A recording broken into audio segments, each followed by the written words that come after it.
nous avons enseignement.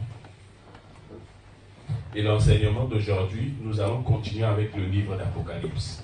N'est-ce pas? Donc vous avez vu que nous sommes en train de travailler dans l'enseignement avec un dimanche dans le mois, nous prenons un thème et un autre dimanche, nous revenons au livre d'Apocalypse parce que nous nous sommes fixés comme objectif d'étudier tout le livre d'Apocalypse. N'est-ce pas? Nous nous sommes donnés comme objectif de lire tout le livre d'Apocalypse et de le comprendre. Vous savez, je vous avais expliqué la dernière fois que le frère Jean, quand il parle du livre d'Apocalypse, il a dit que le Seigneur Jésus, quand il lui a donné la révélation du livre d'Apocalypse, il lui a dit d'écrire au sujet des choses qui sont passées, des choses qui sont présentes et des choses qui sont à venir. N'est-ce pas? Donc, Apocalypse, le message du livre d'Apocalypse, c'est ton passé, c'est ton présent et c'est ton avenir. N'est-ce pas? Avec le livre d'Apocalypse, tu dois savoir c'était quoi ton passé, et tu dois savoir c'est quoi ton présent, et tu dois savoir c'est quoi ton avenir. Il ne faudrait pas que ton passé soit meilleur que ton présent. N'est-ce pas? Si ton passé est meilleur que ton présent, est-ce que toi tu as progressé? Si ton passé est meilleur que ton présent, est-ce que toi tu as progressé vraiment? Ça veut dire que toi tu ne marches pas. Tu es certainement quelqu'un qui s'est arrêté en cours de route. Mais si ton présent n'est pas meilleur que ton avenir, ça veut dire que là aussi, il y a un problème. Ouais, non? Donc le livre de l'Apocalypse vient pour nous montrer le schéma de notre évolution quand nous venons en Jésus-Christ. Nous avons parlé dans ce livre du trône de Dieu. N'est-ce pas? Nous avons parlé dans ce livre que dans ce que Jean a vu, il a vu un trône. Et sur ce trône, il y avait quelqu'un qui était assis sur ce trône. Mais là où était assis cette personne, il y avait aussi l'agneau qui était assis. Celui qui était assis, on nous dit qu'il avait un livre à la main. N'est-ce pas? Donc, en dehors de ce livre-là, on nous parle aussi qu'il y avait 24 vieillards autour du trône.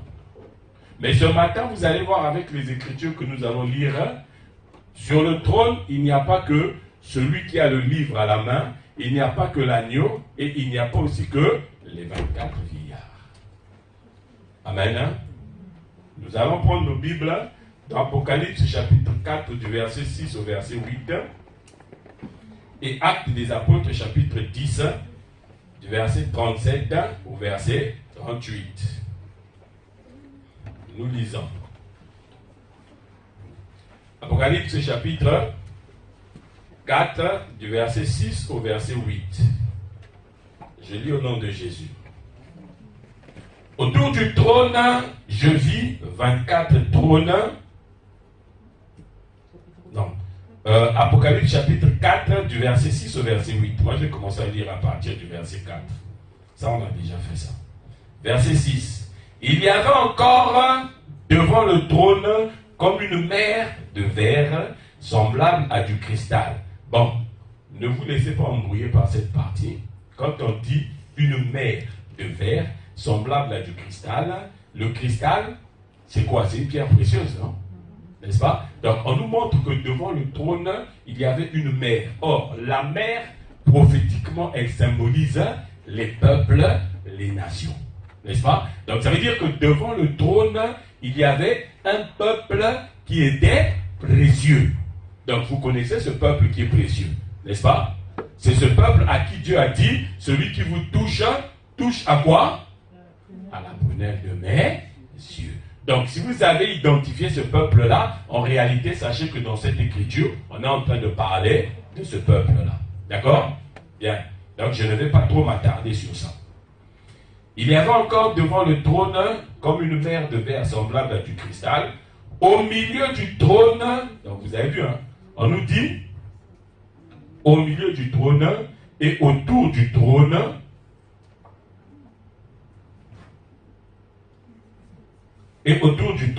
il y a 4 êtres vivants remplis Dieu devant et derrière. N'est-ce pas? Félixon, viens s'il te plaît. Donc, on nous dit ceci. Il ne faut pas oublier déjà que nous avons vu qu'on nous a parlé, le trône. Autour du trône, il y avait 24 vieillards, n'est-ce pas? Mais on nous dit encore ici que devant le trône et autour du trône, il y avait 4 êtres vivants, n'est-ce pas? Et on nous dit que ces 4 êtres vivants, ils avaient des yeux tout partout, devant, et tout partout derrière, n'est-ce pas? Donc, on imagine que Félixon est un des êtres vivants. Félixon a des yeux partout sur tout son corps. Est-ce que vous pouvez visualiser ça? Hein? Ouais, non? Mais pas que devant, mais aussi derrière. Alléluia. Est-ce que vous avez compris ça? Donc, c'est ça qui va nous permettre ce matin de comprendre quelle est la signification de ces 4 êtres vivants. Amen. Va t'asseoir, mon fils. Merci. Donc, le verset 7, le premier être vivant est semblable à un lion. Le second être vivant est semblable à un veau. Le troisième être vivant a la face d'un homme. Et le quatrième être vivant est semblable à un aigle qui vole. N'est-ce pas? Retenez bien ce détail. On nous dit que le quatrième être vivant est semblable à un aigle. Mais, qui fait quoi? Qui vole. On nous a parlé du lion. Le lion, il fait quoi? Le lion, il marche, non? Mais est-ce qu'on nous a parlé que le lion marche? On nous a parlé du bœuf. Est-ce que le bœuf, il fait quoi? Il marche aussi, non? Mais est-ce qu'on nous a dit qu'il marchait? Non. L'homme, on nous a parlé aussi de l'homme. Mais on ne nous parle pas du mouvement de l'homme. Donc, parmi ces 4 êtres vivants, il y en a un seul dont on décrit le mouvement. Pourquoi? Nous allons aussi le comprendre aujourd'hui avec l'aide du Saint-Esprit. Les 4 êtres vivants ont chacun 6 ailes. Et ils sont remplis Dieu tout autour et au-dedans. Ils ne cessent de dire jour et nuit, Saint, Saint, Saint, et le Seigneur, Dieu le Tout-Puissant, qui est, qui était, qui est et qui vient. Ça veut dire qu'avec les 4 êtres vivants, nous avons la révélation de la sainteté de Dieu. Ça veut dire que ce sont les 4 êtres vivants qui nous révèlent la sainteté de Dieu. N'est-ce pas? Donc nous comprenons que les 4 êtres vivants ont une connaissance absolue et parfaite de Dieu. Parce que quand on dit ici Saint, Saint, Saint, ça ne veut pas dire qu'ils se sont arrêtés à 3 fois. Non, ça veut dire que quand ils disent Saint, il y en a un qui dit Saint, l'autre répond Saint, l'autre là-bas il répond Saint, l'autre répond. Donc c'est comme si tu entendais Saint, Saint, Saint, Saint, Saint, Saint, Saint, de façon continue. Est-ce que vous avez saisi ça? Donc voilà ce que nous voulons que nous puissions travailler sur les 4 êtres vivants. Nous allons le faire en 2 volets. Aujourd'hui, nous allons voir le premier volet, c'est-à-dire la première partie, qui va nous montrer en quoi est-ce que les 4 êtres vivants concernent notre existence sur la terre. Allons-y. Actes des Apôtres, chapitre 10, du verset 37 au verset 38. Là, tu peux lire, Néali.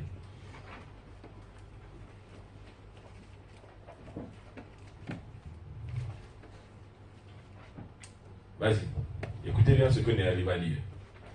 Vous savez ce qui est arrivé dans toute la Judée après avoir commencé en Galilée à la suite du baptême que Jean a prêché.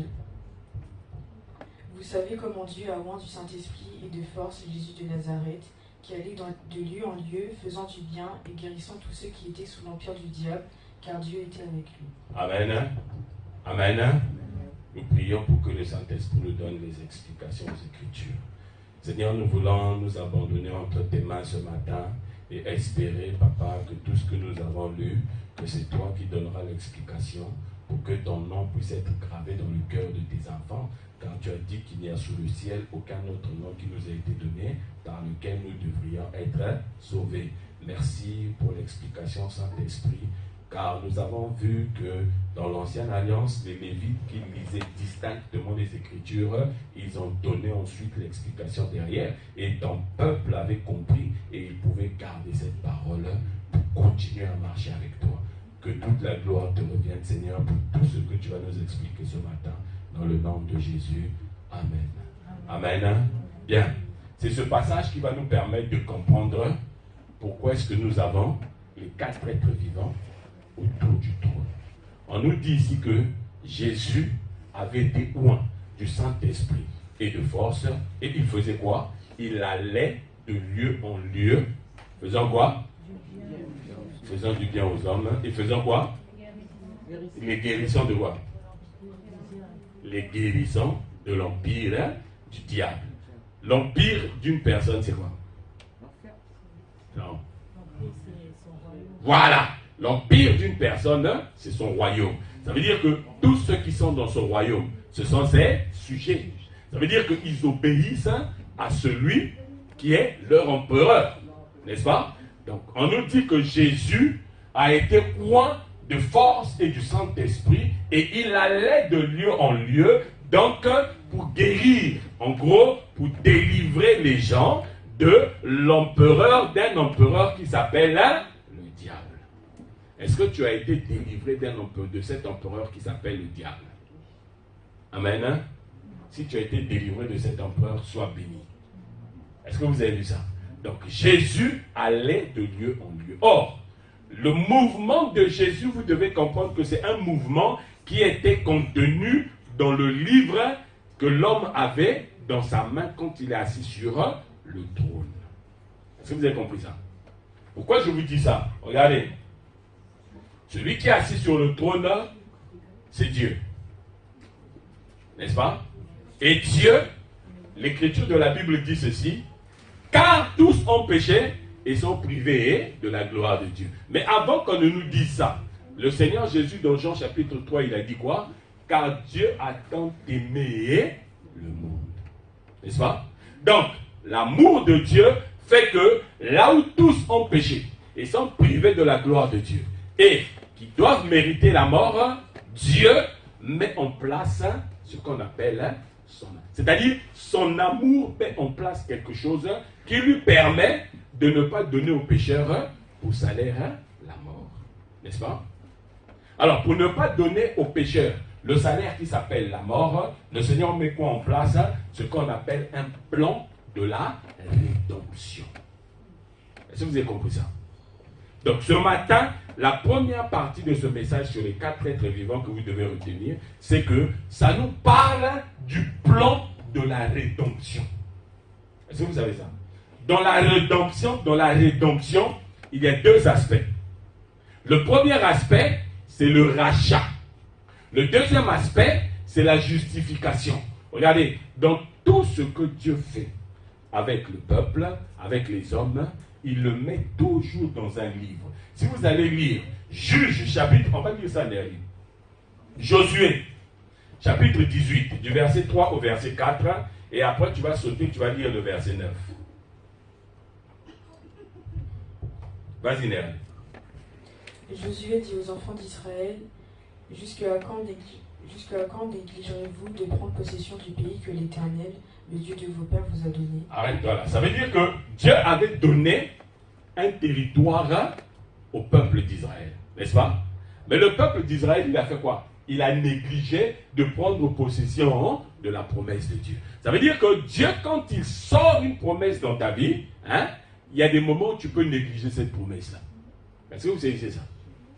Il y a des moments où tu peux négliger la promesse de Dieu. Qu'est-ce qui fait que tu négliges la promesse de Dieu? C'est la suite de ce que va nous montrer Josué ici. Vas-y. Choisissez 3 hommes par tribu et je les ferai partir. Ils se lèveront, parcourront le pays, traceront un plan en vue du partage et reviendront auprès de moi. Voilà. Donc Josué dit ici là, ce que vous avez négligé, je vais vous aider maintenant à le récupérer. Comment? Choisissez 3 hommes par tribu. Choisissez 3 hommes par tribu. Quand ils font le choix de 3 hommes par tribu, ça fait combien? Il y a combien de tribus? 12. 3 fois 12, ça fait combien? 36. 36 est égal à combien? Faisons un peu les calculs. 36 est égal à 24 plus combien? 36 est égal à 24 plus 12. Or, les 24, devant le trône de Dieu, on avait quoi? On avait 24 vieillards. qui représente quoi? Les 12 tribus d'Israël, terrestre et céleste. Donc ça veut dire que la promesse de Dieu, c'est pour son peuple. Alléluia. La promesse de Dieu, c'est pour son peuple. Ce n'est pas pour les païens. C'est vous qui négligez cette promesse-là dans votre vie. Voilà pourquoi vous passez votre temps à envier les païens. Voilà pourquoi vous passez votre temps à envier les gens qui n'ont pas la foi. Josué leur dit, choisissez des gens. Pourquoi est-ce qu'il leur dit choisissez les gens? Parce que ceux qui ont la capacité de pouvoir vous expliquer la promesse de Dieu dans le livre de Dieu, il n'y a que les vieillards. Quand Jean est en train de pleurer, parce que celui qui avait le livre dans la main, le livre était scellé, que personne n'a été trouvé digne d'ouvrir le livre, il pleure. Qui lui parle? La Bible dit que l'un des vieillards me dit, ne pleure point, ne pleure point, voici qui? Le lion de la tribu de Juda. Ça veut dire que quand un vieillard te parle, le vieillard est en train de te montrer le lion de la tribu de Juda. Mais quand tu regardes ce lion-là, si tu es un pécheur, toi tu ne dois plus voir le lion, mais tu dois voir l'agneau. Est-ce que vous avez compris ça? Ça veut dire que celui qui a été trouvé digne d'ouvrir le livre, c'est celui qui connaît celui qui a fait la promesse. C'est pourquoi Josué dit ici, ces hommes quand ils viendront, ils reviendront auprès de moi. Pas auprès de vous, mais auprès de moi. Parce que c'est moi qui connais la promesse de Dieu pour vous. Maintenant, on va lire le verset 9. Ces hommes partirent, parcoururent le pays et en tracèrent d'après les villes un plan en 7 parts dans un livre, et ils revinrent auprès de Josué dans le camp à Silo. Bien. Donc, la promesse de Dieu, ces hommes sont allés, ils ont ramené la promesse, elle était contenue dans quoi? Ça veut dire que ces hommes sont allés, ils ont regardé le territoire, et en regardant le territoire, ils ont écrit la promesse de Dieu dans un livre. Et ce livre, ils ont emmené ça à qui? À Josué. Pour que Josué puisse faire quoi? Comme l'agneau. Qu'il puisse déceler les choses et donner à chacun une partie de sa promesse. Est-ce que vous avez compris? Donc nous comprenons qu'en réalité, chaque fois que Dieu veut travailler avec un homme, le travail de Dieu commence toujours dans un livre. Pourquoi dans un livre? Pour que tu puisses te souvenir de ce que Dieu a préparé pour toi. Amen. Ça va? Est-ce que vous avez compris ça? Donc, quand nous parlons du plan de la rédemption, le plan de la rédemption est un plan qui est contenu dans un livre. C'est-à-dire, dans le plan de la rédemption, Dieu a prévu de nous racheter et de nous justifier. Regardez, la rédemption n'a pas commencé dans Apocalypse. La rédemption a commencé depuis Genèse. Genèse chapitre 1, le verset 1 au verset 2, on nous dit quoi? Au commencement, Dieu créa les cieux et la terre. La terre était informe et vide. Les ténèbres régnaient à la surface de la terre. Ça veut dire que quand Dieu a créé, sa créature avait 3 problèmes. N'est-ce pas? Quand Dieu a créé, sa créature avait 3 problèmes. Premier problème, la créature était comment? Informe. Deuxième problème, troisième problème, les ténèbres étaient... Or, quand quelque chose est informe, ça veut dire quoi? Quand quelque chose est informe, ça n'a pas de corps. C'est David qui le dit. Quand je n'étais encore qu'une masse informe dans le ventre de ma mère. Ça veut dire que je n'avais pas de corps. Or, quel est le seul corps qui fait plaisir à Dieu? Tu n'as voulu ni sacrifice ni holocauste, mais tu vas former quoi? Un corps. Donc, aussi longtemps que tu es hors du corps du Christ, tu es informe. Est-ce que tu m'as compris? Donc, aussi longtemps que tu es hors du corps du Christ, tu es informe. Et si tu es informe, ça veut dire que tu es aussi vide. Or, être vide, ça veut dire quoi? Mais interrogez le Seigneur Jésus tranquillement, il va vous expliquer. Lorsque l'esprit impur est sorti d'une maison, et qu'il revient, il trouve la maison balayée, ornée, et comment? Et vide. Il fait quoi? Il fait quoi? Il va chercher qui? Les démons. Donc ça veut dire que quand tu es vide, tu attires quoi dans ta vie? L'activité des démons. Est-ce que tu as compris ça? Donc ça veut dire que quand tu as créé la terre était informe, ça veut dire que la terre n'appartenait à aucun corps. Donc toi qui n'es pas en Christ, tu n'appartiens à aucun corps. Et comme tu n'appartiens à aucun corps, tu es vide. Voilà pourquoi l'activité des démons est continuellement attirée dans ta vie. Voilà pourquoi pour toi c'est facile de devenir un idolâtre. Voilà pourquoi c'est facile pour toi de tuer quelqu'un. Voilà pourquoi c'est facile pour toi de tromper ton mari. Voilà pourquoi c'est facile pour toi de tromper ta femme. Voilà pourquoi c'est facile pour toi d'escroquer les gens. Est-ce que tu as compris ça? Parce que tu es informe et vide. Alors, quand les démons commencent à avoir leur activité dans ta vie, ça veut dire quoi finalement? Ça veut dire que tu deviens un membre du royaume de Satan. Voilà les ténèbres à la surface de la terre. Est-ce que vous avez vu ça? Est-ce que vous avez compris ça? Donc le plan de la rédemption, c'est pour te racheter des ténèbres. Or, celui qui rachète et celui qui justifie, c'est plus la même personne. Est-ce que vous savez ça? Celui qui rachète et celui qui justifie, c'est plus la même personne. N'est-ce pas? Léo, Précieux, venez. Et Shalom, venez tous les trois. Dépêchez-vous s'il vous plaît. Regardez, je vous montre ce matin le plan de la rédemption. Voilà. Toi, tu es ici. Ok? Voilà. Lui, c'est celui qui est informe et vide. Les ténèbres règnent à la surface de sa vie. Donc les ténèbres règnent dans sa vie, n'est-ce pas? Et le prince des ténèbres, c'est Satan. Tu poses ta main sur lui, ne bouge pas. Tu poses seulement ta main sur lui, n'est-ce pas? Alors, Dieu dit que la lumière soit. Or, la lumière là, c'est qui? C'est la parole qui a été faite chair, n'est-ce pas? Et quand Dieu dit que la lumière soit, ensuite il dit, Dieu vit que la lumière était bonne. Alors il a fait quoi? Il a séparé la lumière d'avec les ténèbres. Ça veut dire que tous ceux qui sont devenus lumière, il les a pris, il les a fait sortir du pouvoir des ténèbres. Voilà pourquoi on nous parle de Jésus qui allait de lieu en lieu, guérissant les gens du pouvoir de Satan. N'est-ce pas? Maintenant, pour te guérir du pouvoir de Satan, pour te délivrer du pouvoir de Satan, qu'est-ce qu'il fait? Il s'est formé un corps, un homme, n'est-ce pas? Qui va racheter. Alors, toi, tu viens pour racheter. Tiens, prends ça.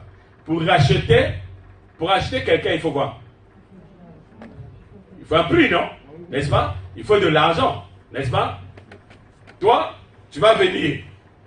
Tu vas lui demander, c'est quoi le prix pour celui-là, pour le racheter? Lui, il va te dire, le prix pour le racheter, c'est ce que tu as dans les mains. Et toi, tu lui donnes ça. Et toi, tu le prends. Et tu pars avec lui. Hey, vous les enfants, vous ne savez pas faire le théâtre. Hein? Il faut que j'ouvre un groupe de théâtre ici à l'église. Tu te retournes, voilà, et tu le prends par la main. Tu le prends par la main et vous allez ensemble. Maintenant, je pose une question. Arrête-toi d'abord là. Est-ce que lui là, arrêtez, mets-toi de profil. Est-ce que lui là, oh, je dis de profil, il se met de face.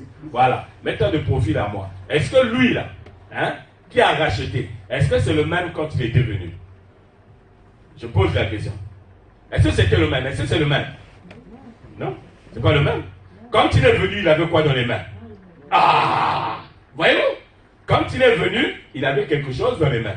Quand il repart, il a autre chose dans les mains. Est-ce que vous avez saisi ça? Donc, quand il vient pour la rédemption, il vient avec une chose et il repart avec une autre chose. C'est comme Moïse. Moïse, quand il est venu devant Pharaon, il est venu devant Pharaon avec un message, non? Il est venu dire, ainsi parle l'Éternel, délivre mon peuple.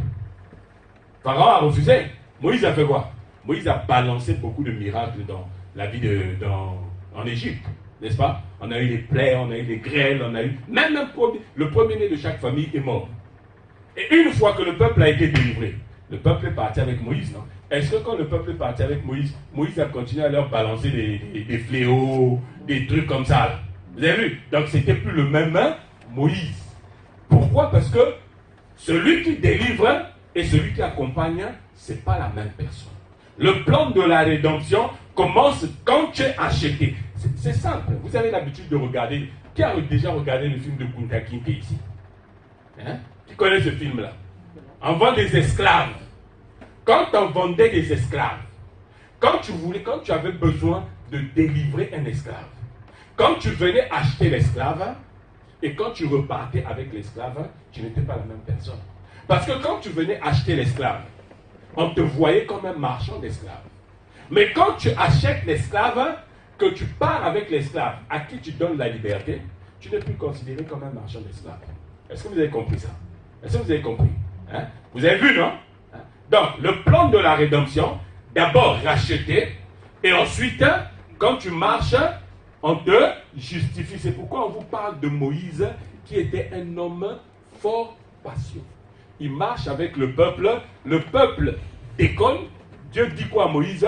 Je vais chasser, je vais détruire ce peuple-là. Et il dit, toi, je vais faire de toi une grande nation. Moïse dit quoi? Jamais. Si toi-même tu ne vas pas avec nous, tu ne m'envoies pas. Est-ce que vous avez vu ça? Donc, celui qui marche avec toi devient un intercesseur. Celui qui te justifie. Voilà pourquoi on nous dit que nous avons un avocat auprès de Dieu. Est-ce que vous avez compris ça? Que le Seigneur vous bénisse, les gars. Ça demande. Merci, c'est pas ton prise. Hein? Là, je te connais. Alléluia. Vous avez vu? Donc, le plan de la rédemption commence avec, d'abord, le rachat. Et ensuite, la justification. Est-ce que vous avez compris ce que je suis en train de vous dire? Hein? C'est-à-dire, la vérité est arrivée. La vérité est arrivée pour t'annoncer que je suis venu pour te délivrer. Alors, il y a le choix. Hein? Il y a toujours le choix. Devant la vérité, il y a toujours le choix. Il y en a qui, quand la vérité arrive, ils refusent. N'est-ce pas? Il y en a qui, quand la vérité arrive, ils refusent.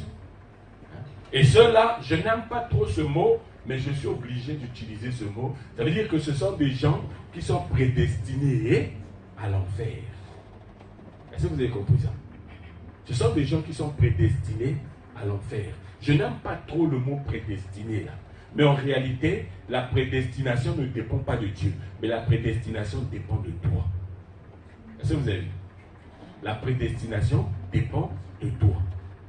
Ce que tu fais avec le prix qui a été payé pour te sortir de l'esclavage. C'est ça qui va déterminer ta prédestination.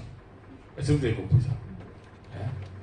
C'est ça qui fait ça. Regardez, c'est pourquoi moi j'ai l'habitude de dire, hein, je ne sais plus si c'est à Eden Bédu ou à Félixon que je le disais la dernière fois, je dis, quand tu vas en évangélisation, quand tu parles de Jésus à quelqu'un, quand tu lui montres, quand tu lui donnes le témoignage de la puissance de la résurrection, s'il ne veut pas t'écouter, le Seigneur Jésus a dit quoi? Laissez-les. Alléluia. Laissez-les. Les disciples, Jésus est venu devant les pharisiens et leur a dit que ce n'est pas ce qui entre dans la bouche d'une personne qui le souille, mais c'est ce qui sort. La souillure ne vient pas de l'extérieur, mais la souillure vient de l'intérieur. Les disciples ont couru venir voir Jésus, ils ont dit, Seigneur, tu as scandalisé les pharisiens avec tout ce que tu as dit. Jésus a dit quoi? Il a dit, laissez-les. Ce sont des aveugles qui font quoi? Qui conduisent d'autres aveugles. Leur finalité, ça sera où? Dans la fosse. Or, la fosse, nous savons que c'est les temps de feu. Ce que les gens appellent l'enfer. Donc, ça veut dire que quand tu viens dire à quelqu'un la vérité, cette personne-là refuse de recevoir cette vérité-là. Le Seigneur te dit, laisse-le. C'est un aveugle qui conduit par d'autres aveugles, c'est-à-dire c'est quelqu'un qui se place lui-même dans la prédestination à l'enfer. Est-ce que vous avez saisi? Hein? C'est lui-même qui se place là-bas. Parce que Dieu a déjà réglé le problème de l'esclavage. Dieu a déjà réglé le problème de l'enfer. N'est-ce pas? Dieu a déjà réglé le problème de l'enfer. Et nous, lorsque nous avons été rachetés, lorsque nous avons été récupérés par le Seigneur fait quoi? Va d'abord voir à la porte. Ce que le Seigneur Jésus a fait pour nous, c'est quoi? C'est que le Seigneur Jésus nous a rachetés. Il a payé le prix pour notre rachat. Une fois qu'il a payé le prix pour notre rachat, le Seigneur marche maintenant avec nous. Alors, comment est-ce que le Seigneur marche avec nous? Regardez, je vous ai parlé de Joseph, n'est-ce pas?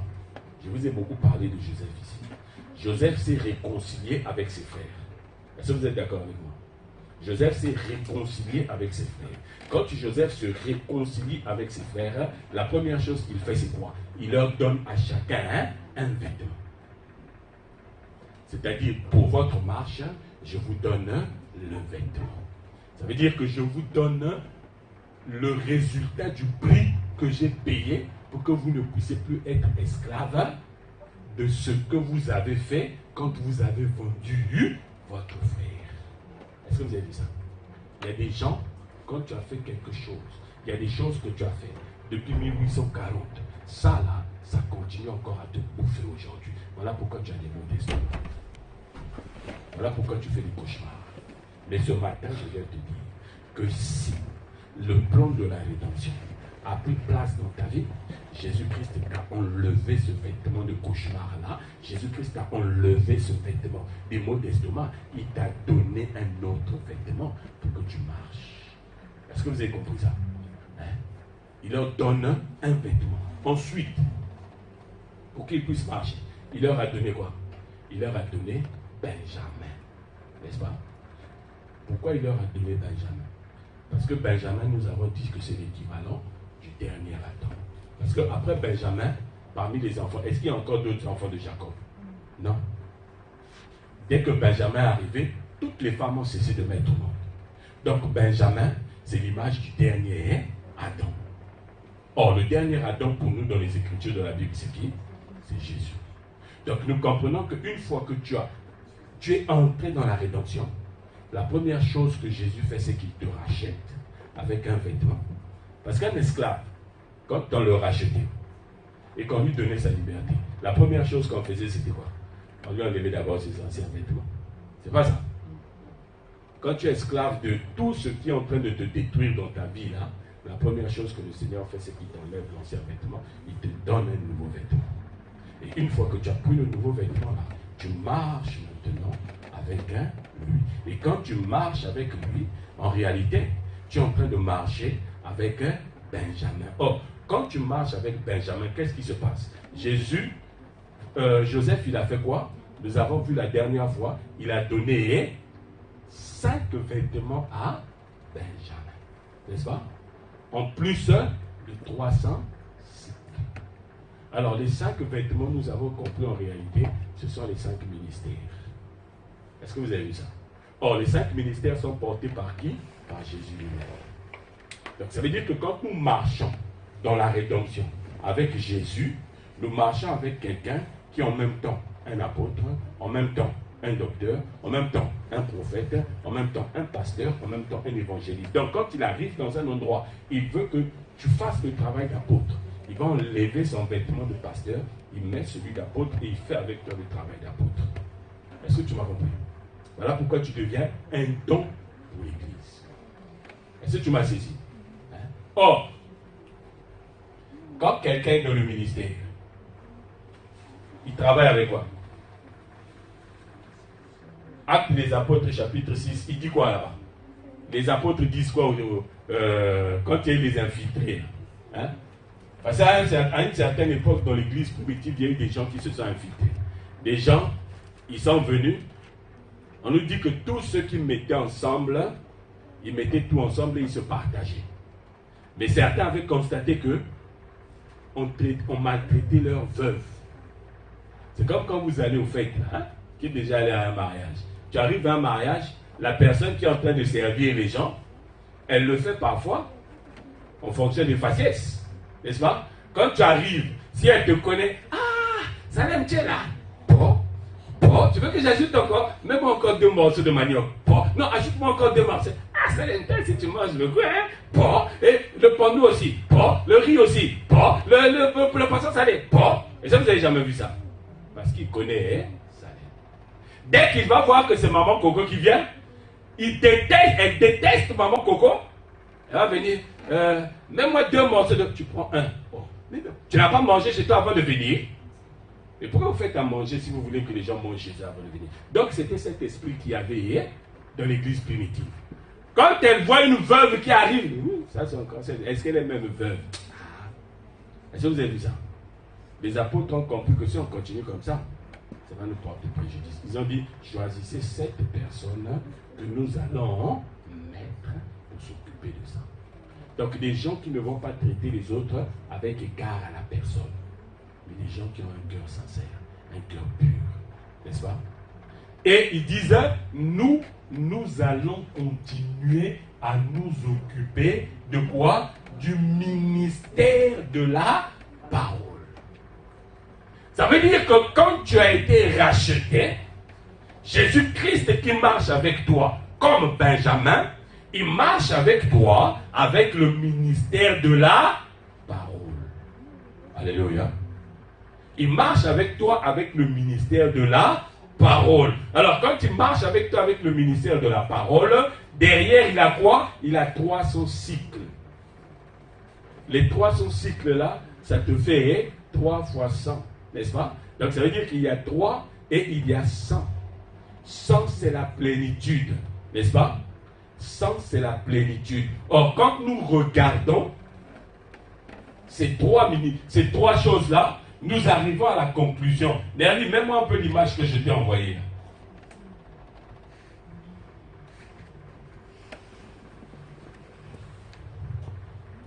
Bien, vous avez vu cette image-là?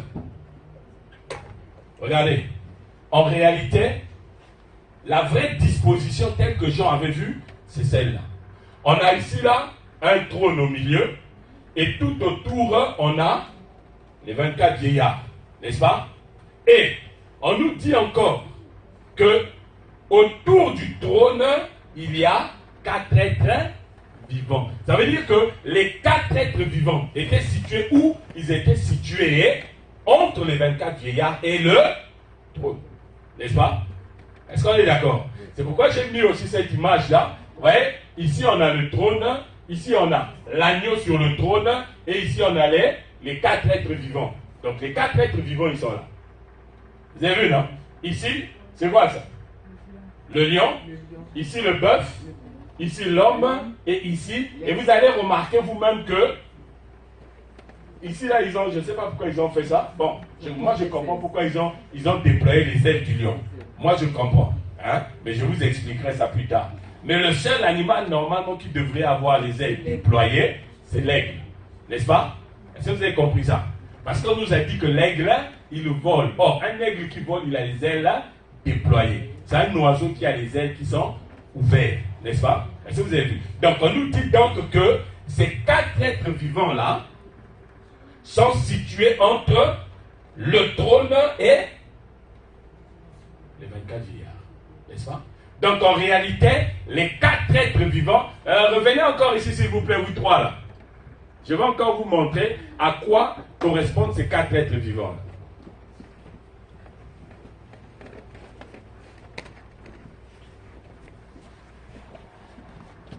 Voilà, mettez-vous là.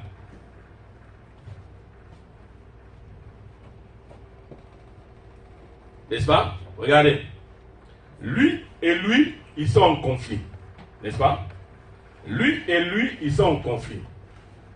Lui, s'il attrape celui-là, il va le cramer sans problème. Mais comme il ne veut pas le cramer, il fait venir quelqu'un qui va se mettre entre deux. N'est-ce pas? Il va se mettre entre deux. Il va parler à lui. Et il va parler à lui. Quand il fait ça, on appelle ça comment ce qu'il est en train de faire? Négociateur ou quoi? Médiation. Alléluia. Est-ce que vous avez vu? Lui, il joue un rôle de médiation entre les deux parties qui sont en conflit. N'est-ce pas? Donc nous comprenons, merci, allez vous asseoir. Nous comprenons en réalité que quand on nous parle des 4 êtres vivants, dans le plan de la rédemption, on est en train de nous parler des gens qui font de la médiation. Or, quand on parle de médiation, automatiquement on pense à qui? Non. Quand on parle de médiation, regardez bien. Quand on parle de médiation, on pense automatiquement à qui porte un titre qui correspond à la médiation. Oh. Nerly, vas-y. Lis 1 Timothée chapitre 2, le verset 5. Celui qui fait la médiation, on l'appelle comment? Ah oui, voilà. N'allez pas vite avant la musique, là, parce qu'il y a des gens qui ne vont pas comprendre ce qu'on va dire ici. Donc, en réalité, les 4 êtres vivants jouent le rôle de médiateur. Alors, c'est qui le médiateur? Vas-y, Néali. Car il y a un seul Dieu et aussi un seul médiateur entre Dieu et les hommes. Car il y a... revenez, s'il vous plaît, s'il vous plaît. Pardon. Ah, je suis en train de vous fatiguer, hein, les enfants. Pardon. Revenez tous les trois, là. C'est Néali aussi qui est en train de lire. Néali, elle ne dit pas vite. Hein? Mettez-vous là. Toi, tu te mets là. Toi, tu te mets là. Voilà, vas-y, Néali. Car il y a un seul Dieu. Il y a un seul Dieu. Et aussi un seul médiateur. Un seul médiateur. Entre Dieu et les hommes. Entre Dieu et les hommes. N'est-ce pas? Donc, un seul médiateur. Et c'est qui ce médiateur? Néali, tu lis jusqu'à la fin. Si tu commets l'erreur de ne pas aller à la fin, Néali, toi et moi aujourd'hui là, surtout que tu es une bonne conductrice, toi et moi aujourd'hui on va monter jusqu'à Paris en voiture. Aller-retour. Vas-y. Jésus-Christ homme. Jésus-Christ Homme. Jésus-Christ homme. Ah! C'est là où nous comprenons maintenant pourquoi on nous parle. Philippiens chapitre 2, à partir du verset 5, il nous dit quoi? Ayez en vous les mêmes sentiments qui étaient en qui? En Jésus-Christ. Jésus-Christ qui était, mais remets l'image. Remets l'image, ça ne sert à rien d'éteindre. Voilà, on nous dit Jésus-Christ, homme.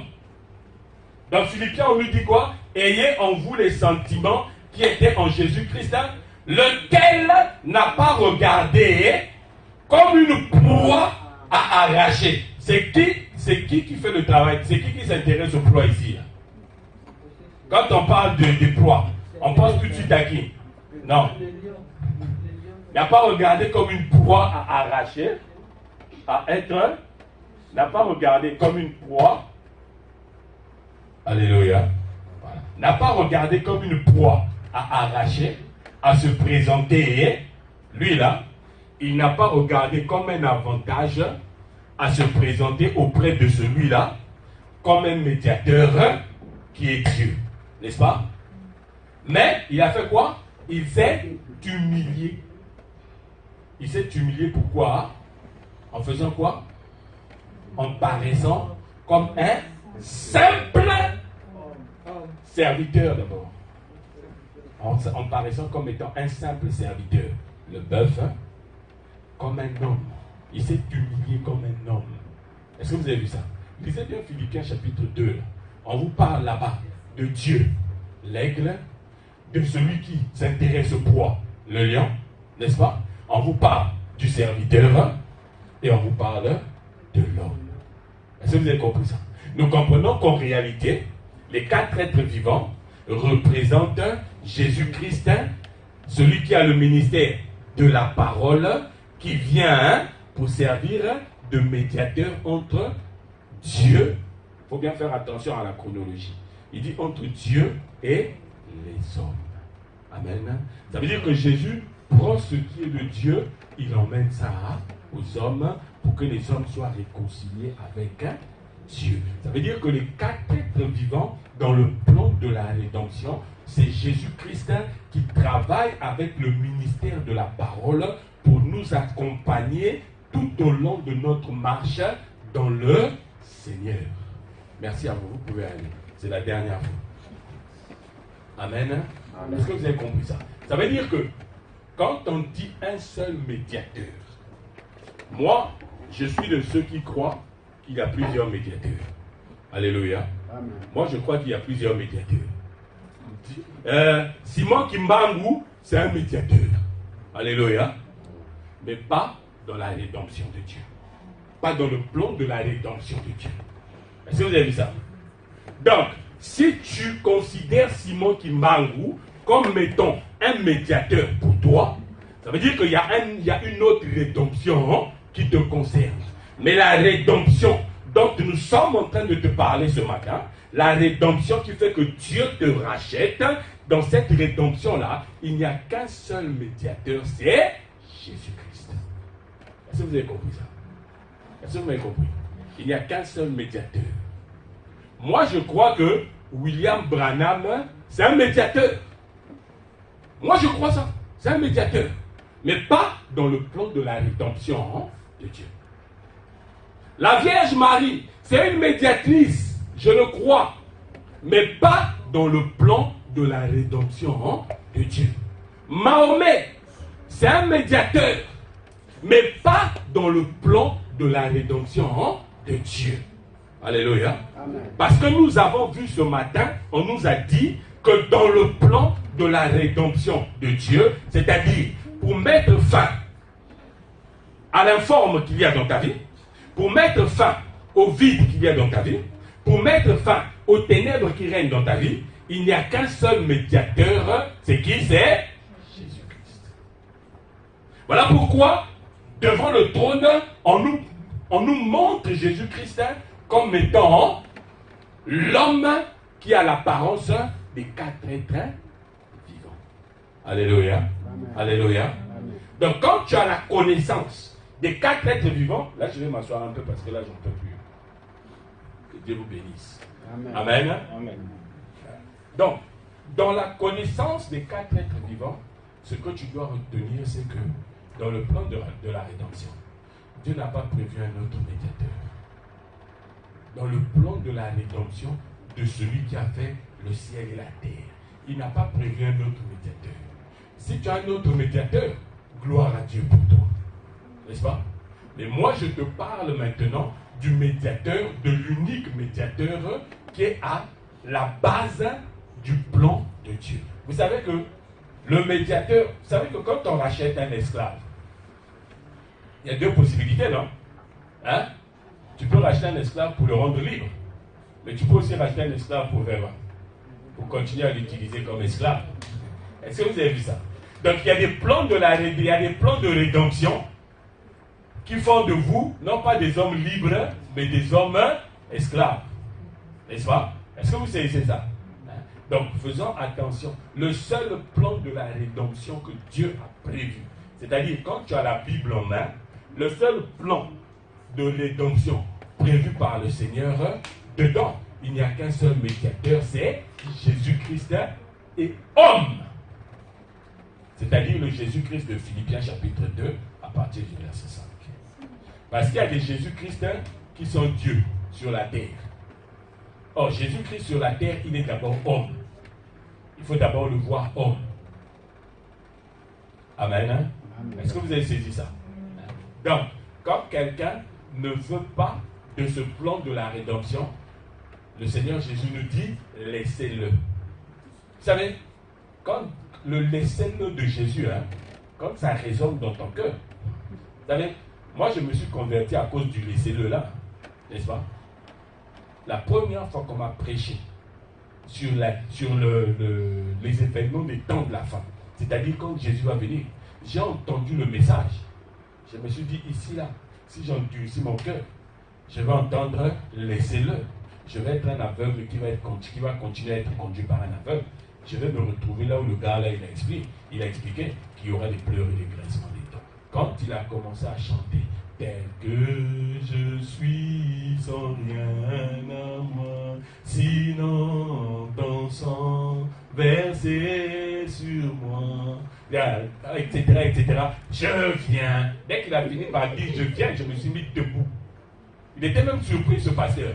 Il ouvre les yeux comme ça, il me voit debout devant lui là. J'ai carrié les yeux là. Il sourit. Il dit, ah mon frère, laissez-le là. Non, pas pour moi. Pas pour moi. Ne cherche pas ce que le Seigneur te dise, laissez-le. Parce que quand le Seigneur te dit, laissez-le, il n'y a plus rien à faire pour toi. Enfin, ma soeur, je ne souhaite pas que le Seigneur puisse dire de toi, laissez-le. Alléluia. Alléluia. Est-ce que vous comprenez ça? Les 4 êtres vivants, c'est eux qui viennent mettre en place la médiation avec le Seigneur qui est en train de nous conduire. avoir la connaissance de ces êtres vivants-là, ça nous permet de pouvoir nous préparer, de pouvoir marcher avec le Seigneur selon le plan qu'il a prévu dans la rédemption. Est-ce que vous voyez? C'est pourquoi on nous dit ceci. On nous a montré les 4 êtres vivants.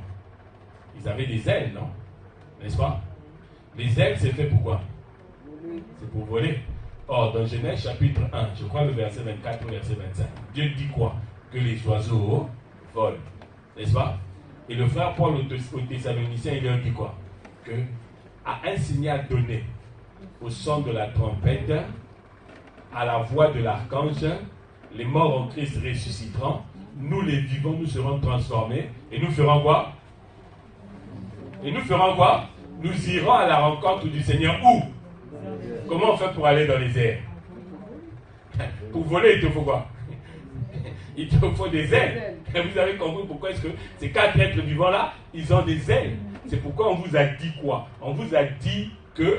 J'ai entendu quelqu'un dire les sorciers aussi volent, c'est ça, hein? Amen. Hein? Ah, je ne sais pas si les sorciers ont des ailes, mais en tout cas pour nous, si nous voulons être en mesure de voler ce jour-là, il faudrait que nous puissions avoir les ailes. N'est-ce pas? Donc quand le signal va donner, tu vas déployer tes ailes, Salem va déployer ses ailes. Je vais regarder celui qui est resté. Je dis, où sont tes ailes? Pasteur, je n'aime pas les ailes. Je dis, que Dieu te bénisse. Est-ce que la bénédiction va encore te servir à quelque chose? Non. Ce sont les ailes. C'est pourquoi on nous dit qu'ils avaient 6 paires d'ailes. Pourquoi 6 paires d'ailes? 6, c'est le chiffre qui rappelle quoi? 6, c'est le chiffre qui rappelle quoi? La création de l'homme. Ça veut dire que les ailes là, c'est pour les hommes que le Seigneur Jésus est venu. Donc, chaque fois que le Seigneur Jésus est en train de marcher avec toi, chaque fois que le Seigneur Jésus est en train de te justifier, parce que dans le plan de la rédemption, il y a le rachat et il y a la justification. Donc, quand tu marches avec le Seigneur, à chaque moment où le Seigneur est en train de te justifier, ce sont des ailes qu'il est en train de construire. Parce que ces ailes-là sont sur lui-même, l'être vivant. C'est pourquoi on vous a dit que le dernier être vivant, c'est un aigle qui vole. L'aigle qui vole, c'est le corps du Christ qui est appelé à monter. Est-ce que vous avez compris? Vous avez compris ça, non? D'accord? Vous avez compris? Donc, quand on parle des 4 êtres vivants, les 4 êtres vivants sont là pour nous apprendre à reconnaître Christ en nous. Vous voyez, non? Tu as besoin de reconnaître les 4 êtres vivants. Tu as besoin d'avoir la connaissance des 4 êtres vivants pour savoir que ce n'est plus toi qui vis, mais c'est Christ qui vit en toi. Pour savoir que ce n'est plus toi qui vis, que c'est Christ qui vit en toi. Comme ça, à la fin du temps de la grâce, quand on va cycler le départ, les vierges sages qui partent là, ce sont celles qui ont des ailes. Alléluia. Ce sont celles qui ont des ailes. C'est très important à retenir pour toi. Alors ce matin, avant de finir, nous allons voir d'abord qu'est-ce qui fait, pour quelles raisons on a mis en place, on nous a montré, on nous a donné l'intelligence des 4 êtres vivants. Donc vous avez compris le processus de la transformation qui nous est enseigné avec les 4 êtres vivants. N'est-ce pas? Est-ce que vous avez compris ça? D'accord? Maintenant, la raison qui fait qu'on nous parle des 4 êtres vivants, il y a 3 raisons. La première raison qui fait qu'on nous parle des 4 êtres vivants, nous avons dit ici que les 4 êtres vivants, c'est Christ qui marche avec nous pour nous justifier. Or, quand vous regardez les 4 êtres vivants, vous pouvez faire une première répartition, n'est-ce pas? La première répartition que vous pouvez faire des 4 êtres vivants, vous allez constater quoi? Dans les 4 êtres vivants, il y a quoi? Il y a le lion, il y a le bœuf, il y a l'homme et il y a l'aigle. Alors, quand vous regardez ces 4, qu'est-ce que vous pouvez constater par rapport à leur structure morphologique?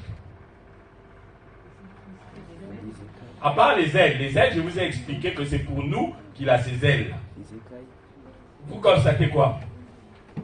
Je veux des gens qui sont un peu perspicaces. Les écailles. Les 4 êtres vivants dans leur morphologie, leur structure morphologique. À part les yeux. Mais un animal, ça fait quoi?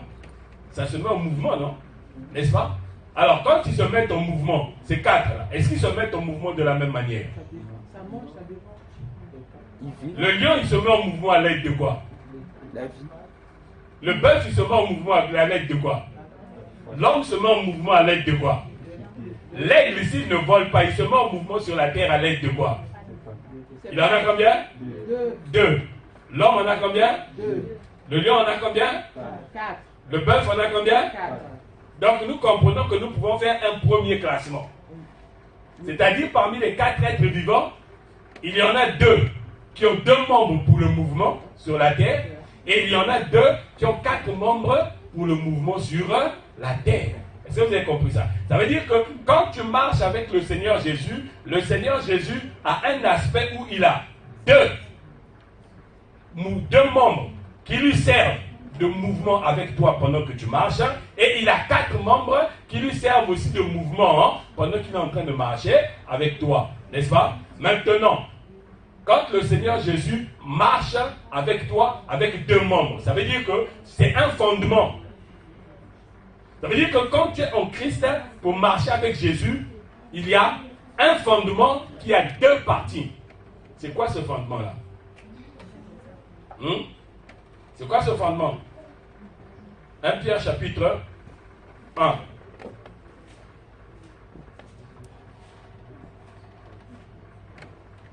Ça, c'est des choses que je fais répéter aux enfants de l'école. Je leur demande de mémoriser ça. 1 Pierre chapitre 1. À partir du verset 10. Vas-y, Néali. Les prophètes qui ont prophétisé touchant la grâce qui vous était réservée ont fait de ce salut l'objet de leur recherche et de leur investigation. Voulant sonder l'époque et les circonstances marquées par l'Esprit de Christ qui était en eux et qui attestait d'avance les souffrances de Christ et la gloire dont elles seraient suivies. Il leur fut révélé... Non, arrête-toi là.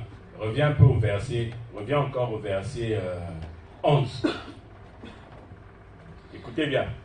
Voulant sonder l'époque et les circonstances marquées par l'Esprit de Christ qui était en eux, et qui attestait d'avance les souffrances de Christ et la gloire dont... L'Esprit de Christ qui était en eux attestait d'avance quoi? On a attesté ici là combien de choses? Combien de choses? 2. Qui sont quoi? Les souffrances et la gloire. Les souffrances c'est quoi? Oui, mais la crucifixion c'est quoi, maman? La crucifixion, c'est quoi? Jésus, sur la crucifixion, il est allé au Club Med. Non, il a souffert. Évidemment qu'il a souffert. Sur la croix, il a fait quoi? La croix, les souffrances, ça symbolise la mort. La mort, pourquoi? Pour nous racheter. L'expiation. C'est pourquoi dans Romains, il dit, c'est lui qui est destiné à être la victime expiatoire.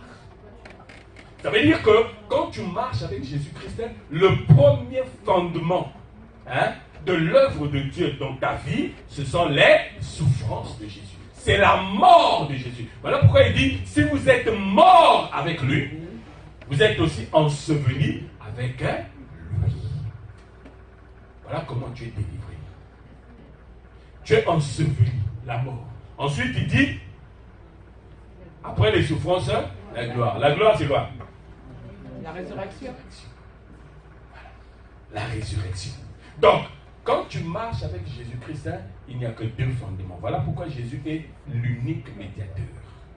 Parce que tous les médiateurs que je vous ai cités ici, là, si je vous demande d'en trouver un qui est mort pour le péché des hommes, vous ne trouverez pas.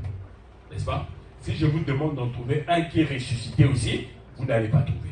N'est-ce pas? Est-ce que vous avez vu ça? Parce que le grand problème que nous avons aujourd'hui, c'est celui-là. Vous avez beaucoup de personnes qui nous disent que oui, la Bible a été falsifiée, la Bible, ce n'est pas la parole de Dieu, parce que si c'était Dieu qui avait écrit la parole, si la Bible c'était vraiment la parole de Dieu, on n'aurait pas Satan qui parle dedans. Est-ce que c'est normal de parler comme ça? Vous savez, Comment quand quelqu'un me dit que oui, la Bible c'est un livre qui a été falsifié, donc moi je ne crois pas que vraiment la Bible telle qu'on l'a, elle a été... Je pose toujours la question à la personne. J'étais en train de... Quelqu'un m'avait attrapé une fois à la gare de Meaux, j'étais en train de l'évangéliser, il me dit oui, mais vous savez, vous la Bible là, vous avez trafiqué ça, donc tout ce qu'il y a là-dedans. Je lui ai dit, mon ami, écoute, je vais juste te poser une question, simple, très simple, d'accord? Pourquoi la mort? Il m'a regardé. J'ai dit oui, pourquoi la mort? J'ai senti qu'il était surpris. Et vous savez, quand c'est comme ça, les gangsters, hein, ils aiment toujours jouer au dur. Il me dit, oh, mais c'est normal. S'il y a la mort, c'est parce qu'il y a la vie. J'ai dit, c'est qui a créé la vie? Oh, c'est Dieu. J'ai dit, donc, Dieu a créé la vie. C'est qui a créé la mort? Frère, là, tu es en train de me poser des questions compliquées. Hein? J'ai dit, non, il faut m'expliquer. Parce que si c'est Dieu qui a créé la vie, la Bible dit que tout ce que Dieu fait est bon. N'est-ce pas? Donc, ça veut dire que la mort aussi, c'est bon, non? Donc, pourquoi vous pleurez quand quelqu'un meurt? Expliquez-moi. Est-ce que toi, tu peux manger quelque chose qui est bon et en même temps tu pleures? Il n'y a que les bébés qui font ça. Moi, il n'y a que les bébés qui font ça. Parce que moi, je ne connais qu'un seul bébé. Quand sa mère la faisait manger, il mangeait en pleurant. Il n'y a que les bébés qui font ça. Amen. Mais une personne normale, tu ne peux pas goûter à quelque chose qui est bon et pleurer. Parce que même un bébé, quand ça pleure, les bébés qui sont un peu ouverts, éclairés là, quand il pleure, dès que tu lui mets un bonbon dans la bouche, il fait quoi? Il arrête de pleurer. Vous avez vu? Donc ce que Dieu fait est bon. Normalement, tu ne devrais pas pleurer. Et pourquoi tu pleures? Et là, il me dit, ah, mais toi aussi, vraiment, je dis, voilà. Toi, tu me dis que la Bible est falsifiée. Et moi, je sais une chose. C'est qu'on m'a expliqué. La Bible m'a expliqué ceci. Elle me dit que la mort, c'est un salaire qui est versé à cause d'un travail qu'on fait qui s'appelle le péché. Est-ce que vous avez compris ça? Ça veut dire que le problème, c'est pas la mort. Le problème, c'est le péché. Ça veut dire que quand tu veux solutionner la mort, il faut que tu commences par trouver une solution au péché. C'est pourquoi Dieu a dit ceci, que le salaire du péché, c'est la mort, mais le don gratuit de Dieu, c'est la vie en Jésus-Christ. Ça veut dire que c'est Jésus-Christ qui vient pour régler le problème du péché. Voilà pourquoi quand Jean-Baptiste voit Jésus passer, il dit quoi? Il dit, voilà l'agneau de Dieu qui ôte le péché du monde. Ça veut dire qu'il n'y a que en Jésus. C'est pourquoi le frère Jean, quand Jean écrit, dans Jean chapitre 20, à partir du verset 30 au verset 31, il dit, Jésus a fait, notez ce passage-là, vous allez le relire à la maison. Jean chapitre 20, à partir du verset 30 au verset 31, il dit ceci, Jésus a encore fait beaucoup d'autres choses qui ne sont pas écrites dans ce livre. Mais cela a été écrit afin que vous croyiez. Et qu'en croyant, vous ayez quoi? La vie éternelle. Or, la vie éternelle, c'est quoi? C'est pas la solution contre la mort. Est-ce que vous avez vu ça? Donc, ça veut dire que quand tu marches avec Jésus, il n'y a que deux fondements qui doivent être présents dans ta vie. La mort et la résurrection de Jésus. C'est tout. Tu ne dois pas chercher autre chose. Si tu cherches autre chose, ça veut dire que toi, tu es dans un autre plan de rédemption. Mais pour nous qui voulons rester dans le plan de la rédemption, nous savons que notre tente dans laquelle nous vivons, c'est soutenu par deux colonnes, Boaz et Jacques. Alléluia. La mort et la résurrection de Jésus. Alléluia. Alléluia. C'est pourquoi tu ne peux absolument pas entrer dans le salut si tu ne crois pas que Jésus est mort pour ton péché. Tu ne peux absolument pas entrer dans le salut. Excusez-moi. Tu ne peux absolument pas demeurer dans le salut si tu ne crois pas que Jésus est ressuscité pour que tu sois justifié. Vous avez compris pourquoi est-ce que la première raison nous parle des animaux qui ont deux pieds. L'homme et l'aigle. L'homme et l'aigle. L'homme symbolise les souffrances, donc la mort. Parce que l'aigle symbolise Dieu. Est-ce que Dieu peut mourir? La Bible dit que Dieu est esprit. Est-ce que vous avez déjà vu un esprit mourir? Non. Donc l'aigle, c'est la gloire.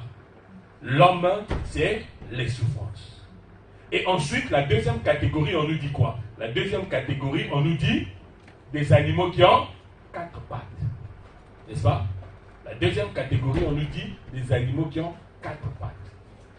Alors, nous sommes en train de marcher avec quelqu'un qui a un fondement qui est soutenu par 2 colonnes.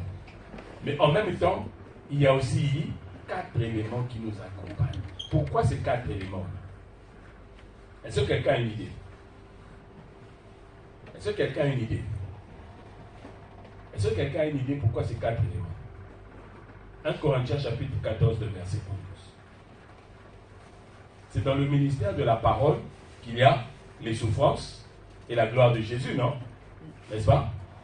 Or, le ministère de la parole, il permet de faire quoi? Il permet de venir parler aux gens. N'est-ce pas? Le ministère de la parole permet de venir parler aux gens. Et quand on parle aux gens de la part du Seigneur, on parle aux gens par rapport à quoi? 1 Corinthiens chapitre 14, verset 11. Vas-y, Nerly, s'il te plaît. Si donc je ne connais pas le sens de la langue, je serai un barbare pour celui qui parle, et celui qui parle sera un barbare pour moi. Continue. De même, vous, puisque vous aspirez aux dons spirituels, que ce soit pour l'édification de l'Église, que vous cherchez à en posséder abondamment. 1 Corinthiens 14, c'est le verset 11 que tu as lu. Hein?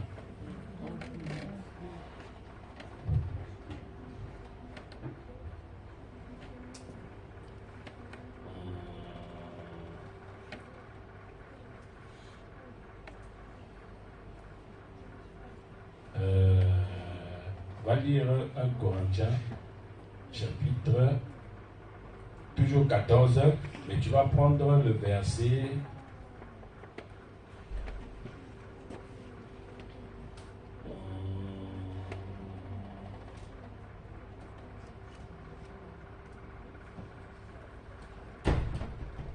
attends que je puisse retrouver ça.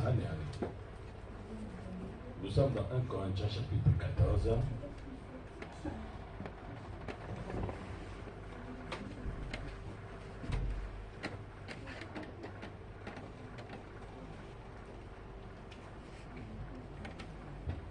« 1 Corinthiens chapitre 14, verset 6.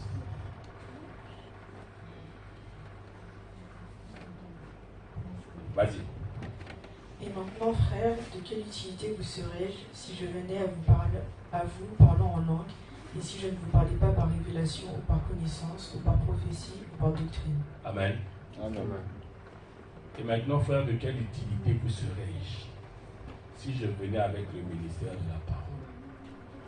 C'est-à-dire l'utilité du ministère de la parole, où il y a les souffrances, la mort et la résurrection de Jésus.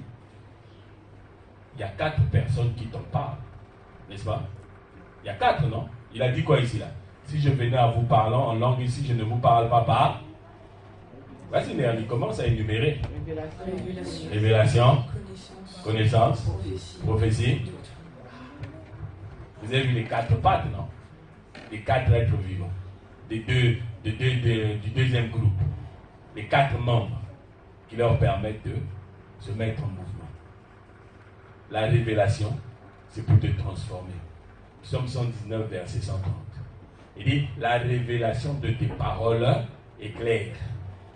Ça veut dire que quelqu'un qui était dans les ténèbres, quand il reçoit une révélation, il fait quoi? Il devient lumière. Voilà pourquoi Dieu dit, voilà pourquoi l'Écriture dit que Dieu dit que la lumière était bonne et il l'a séparée. Donc chaque fois qu'il y a une révélation qui arrive dans ta vie, qui te transforme, Dieu te sépare avec les ténèbres.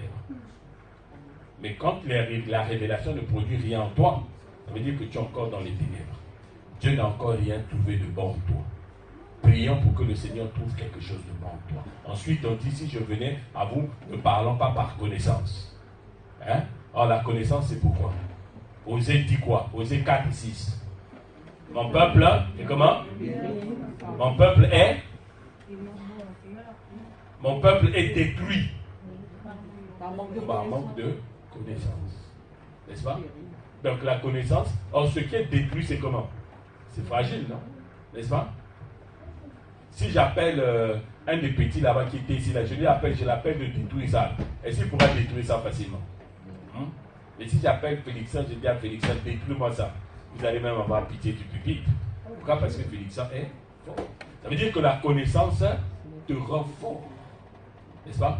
Après que la révélation t'ait transformé, la connaissance te donne la force de résister. C'est pourquoi quand vous allez voir le Seigneur Jésus, quand il parle aux disciples, il dit, je vous montrerai à quoi ressemble un homme qui entend mes paroles et qui les met en pratique. Il est semblable à un homme qui a creusé, et qui a posé sa maison sur un fondement. Le vent s'est levé, c'est venu, ça a fait quoi? Ça a soufflé sur la maison a fait quoi? La maison a résisté. Ça veut dire que quand le ministère de la parole ne te transfère pas des connaissances sur la base de la révélation, ça veut dire qu'en réalité, toi, on est en train de te fragiliser. C'est pourquoi aujourd'hui, je suis désolé de vous dire que nous avons beaucoup de frères et de sœurs en Christ qui sont devenus des gens qui font du tourisme spirituel. Est-ce que vous avez compris ça? Parce que c'est difficile, hein? Vous là, vous êtes venus ici, là. Vous avez quitté vos maisons. Vous êtes venus remplir ici, là. Vous asseoir, écouter un abruti comme moi en train de parler. Et quand je vais finir de parler, j'ai dit, on va prier, Amen, que Dieu vous bénisse. Vous rentrez chez vous seulement avec la parole. Vous croyez que c'est facile de faire ça? C'est pas facile, hein? Il y en a qui, quand ils veulent aller quelque part, ils veulent que, une fois qu'on va rentrer là-bas, on commence à prophétiser. Ah, je vois la couleur du sous-vêtement que tu as porté. Je vois le numéro de ton téléphone. Il commence par 06. Non, il commence par 07. Amen. Beaucoup de gens vont aimer ça. Ah, prophétise. Ils viennent pour ça. D'autres, ils vont venir seulement parce qu'ils savent qu'on va prier pour moi. Je vais tomber, je vais me rouler, je vais me relever. Ah, je suis délivré. Et le dimanche prochain, il va revenir encore. La même personne, pendant chaque dimanche, chaque semaine, chaque mois, chaque année, on prie pour lui. Il tombe, il se relève, il tombe, il se relève, il tombe, il se relève. Jusqu'à quand? Jusqu'à quand? Ça, c'est la preuve que nous avons affaire à quelqu'un en qui on a transféré aucune connaissance. Voilà pourquoi il est facilement en train de tomber, en train d'être détruit. Quand tu marches avec le Seigneur, la connaissance doit t'asseoir dans la doctrine. La doctrine, c'est ce que le Seigneur Jésus a prescrit. Il dit, allez, faites de toutes les nations des disciples, enseignez-leur à observer ce que je vous ai prescrit. Ça veut dire que tout ce qui n'a pas été prescrit par le Seigneur, dans le ministère de la parole, on ne peut pas trouver ça. On ne peut pas trouver ça. Si toi tu t'attaches à ce qui n'a pas été prescrit par le Seigneur, ça veut dire que toi en réalité tu es quelqu'un qui est en train d'être fragilisé. Et dans la prophétie, on ne te trouvera pas. Parce que l'esprit de la prophétie, c'est Jésus-Christ lui-même. Ça veut dire que Christ ne pourra jamais être formé dans ta vie. Or, si Christ ne peut pas être formé dans ta vie, ça veut dire que toi tu es sorti du tel il est, tel nous sommes. Alléluia. Dans le monde. Est-ce que vous avez compris ça? Donc, la première partie des 4 êtres vivants, c'est ça. Le ministère de la parole, la souffrance, la croix, la gloire, la résurrection, soutenue par la révélation, la connaissance, la doctrine et la prophétie. Amen. Ça, c'est la première raison. Deuxième raison. La deuxième raison qui fait qu'on nous donne la connaissance des 4 êtres vivants, c'est pour nous éclairer sur la numérologie biblique. La numérologie biblique. Hein? Vous devez faire la différence entre la numérologie biblique et la numérologie scientifique ou la numérologie kabbaliste. Ce matin, je vous ai parlé des hommes qui ont été envoyés par Josué. On a dit qu'il y en avait 34. Dans les 34, on a mis 12 plus 24. C'était pour montrer les 24 vieillards. C'était pour montrer les 12, le peuple de Dieu, les disciples de Jésus-Christ. Amen. Est-ce que vous avez compris ça? La numérologie biblique, ce n'est pas pour vous envoyer à la Kabbale. La numérologie biblique, ce n'est pas pour vous envoyer dans des pratiques occultes. Mais la numérologie biblique ramène toujours à Christ. N'est-ce pas? La numérologie biblique doit toujours vous... Quelqu'un qui vient avec des numéros, des nombres dans la Bible et qui ne ressort pas Christ, considérez-le comme étant un païen. Toute numérologie biblique doit ramener à Christ. C'est pourquoi je vous ai dit tout à l'heure. Regardez, c'est Jean-Baptiste qui a montré aux disciples l'agneau de Dieu qui ôte le péché du monde. N'est-ce pas? Mais regardez ce que Jésus dit de Jean-Baptiste. Il dit quoi? Il dit, de tous les hommes qui sont nés de femmes, il n'y en a pas un qui est au niveau de Jean-Baptiste. Mais le plus petit parmi vous dans le royaume est plus grand que Jean-Baptiste. Ça veut dire que Jean-Baptiste, c'est celui qui porte, parce que quand tu es plus petit, tu es en bas, non? C'est toi qui portes ceux qui sont en haut, n'est-ce pas? Donc Jean-Baptiste, c'est celui qui porte tous ceux qui sont en haut. Mais vous allez comprendre qu'en réalité, Jean-Baptiste, c'est le corps du Christ. Est-ce que vous voyez ça? Jean-Baptiste représente les 24 vieillards, mais dans la version des 12 disciples qui font partie du corps du Christ. Mais Jean-Baptiste représente aussi la nation d'Israël, les 12 qui font partie de la nation d'Israël. Pourquoi je vous dis ça? Regardez, Jean-Baptiste, quand il est vivant, il fait quoi? Il vit à part, dans le désert, n'est-ce pas? Il mange quoi? Il mange le miel et quoi? Les sauterelles. Il dit les cliquets. Il aime tellement ça, il dit les cliquets. Alléluia. Voyez-vous?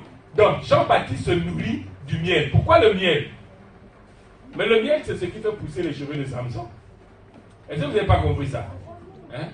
Est-ce que vous, les femmes, là, vous n'avez pas l'habitude d'utiliser le miel? On ne vous fabrique pas des produits à base de miel pour vos cheveux.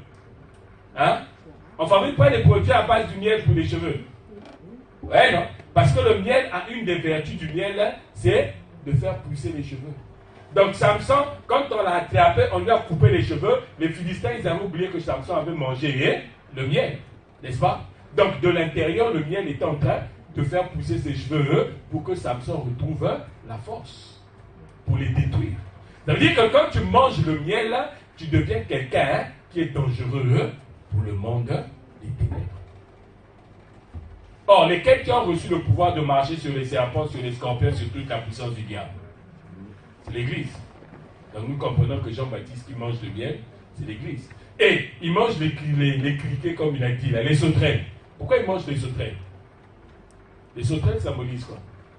Mais l'évangélisation. Les sauterelles symbolisent l'évangélisation. Tout simplement. Lesquels évangélisent? À qui le Seigneur a dit, allez faire de toutes les nations des disciples, les baptisés au nom du Père, prescrivez-leur ce que je vous enseigne. À qui le Seigneur a donné cette ordonnance? À l'Église. Donc vous voyez que la nourriture de Jean-Baptiste, c'est la nourriture de l'Église. Hein? La puissance et l'évangélisation. Et quand on coupe la tête de Jean-Baptiste, ça veut dire qu'il a été persécuté. Or, quel est le peuple qui va être persécuté à la fin des temps? Les Juifs. Vous avez vu ce qui se passe en Syrie, là, ce qui se passe aujourd'hui, non? Hein? Vous ne voyez pas la guerre qui se passe là-bas avec l'Iran qui est en train de bombarder là-bas? Hein? Voyez-vous, non? Vous avez vu? Ça, c'est encore seulement un avant-goût de ce qui attend ce peuple-là. Ça, c'est un avant-goût seulement.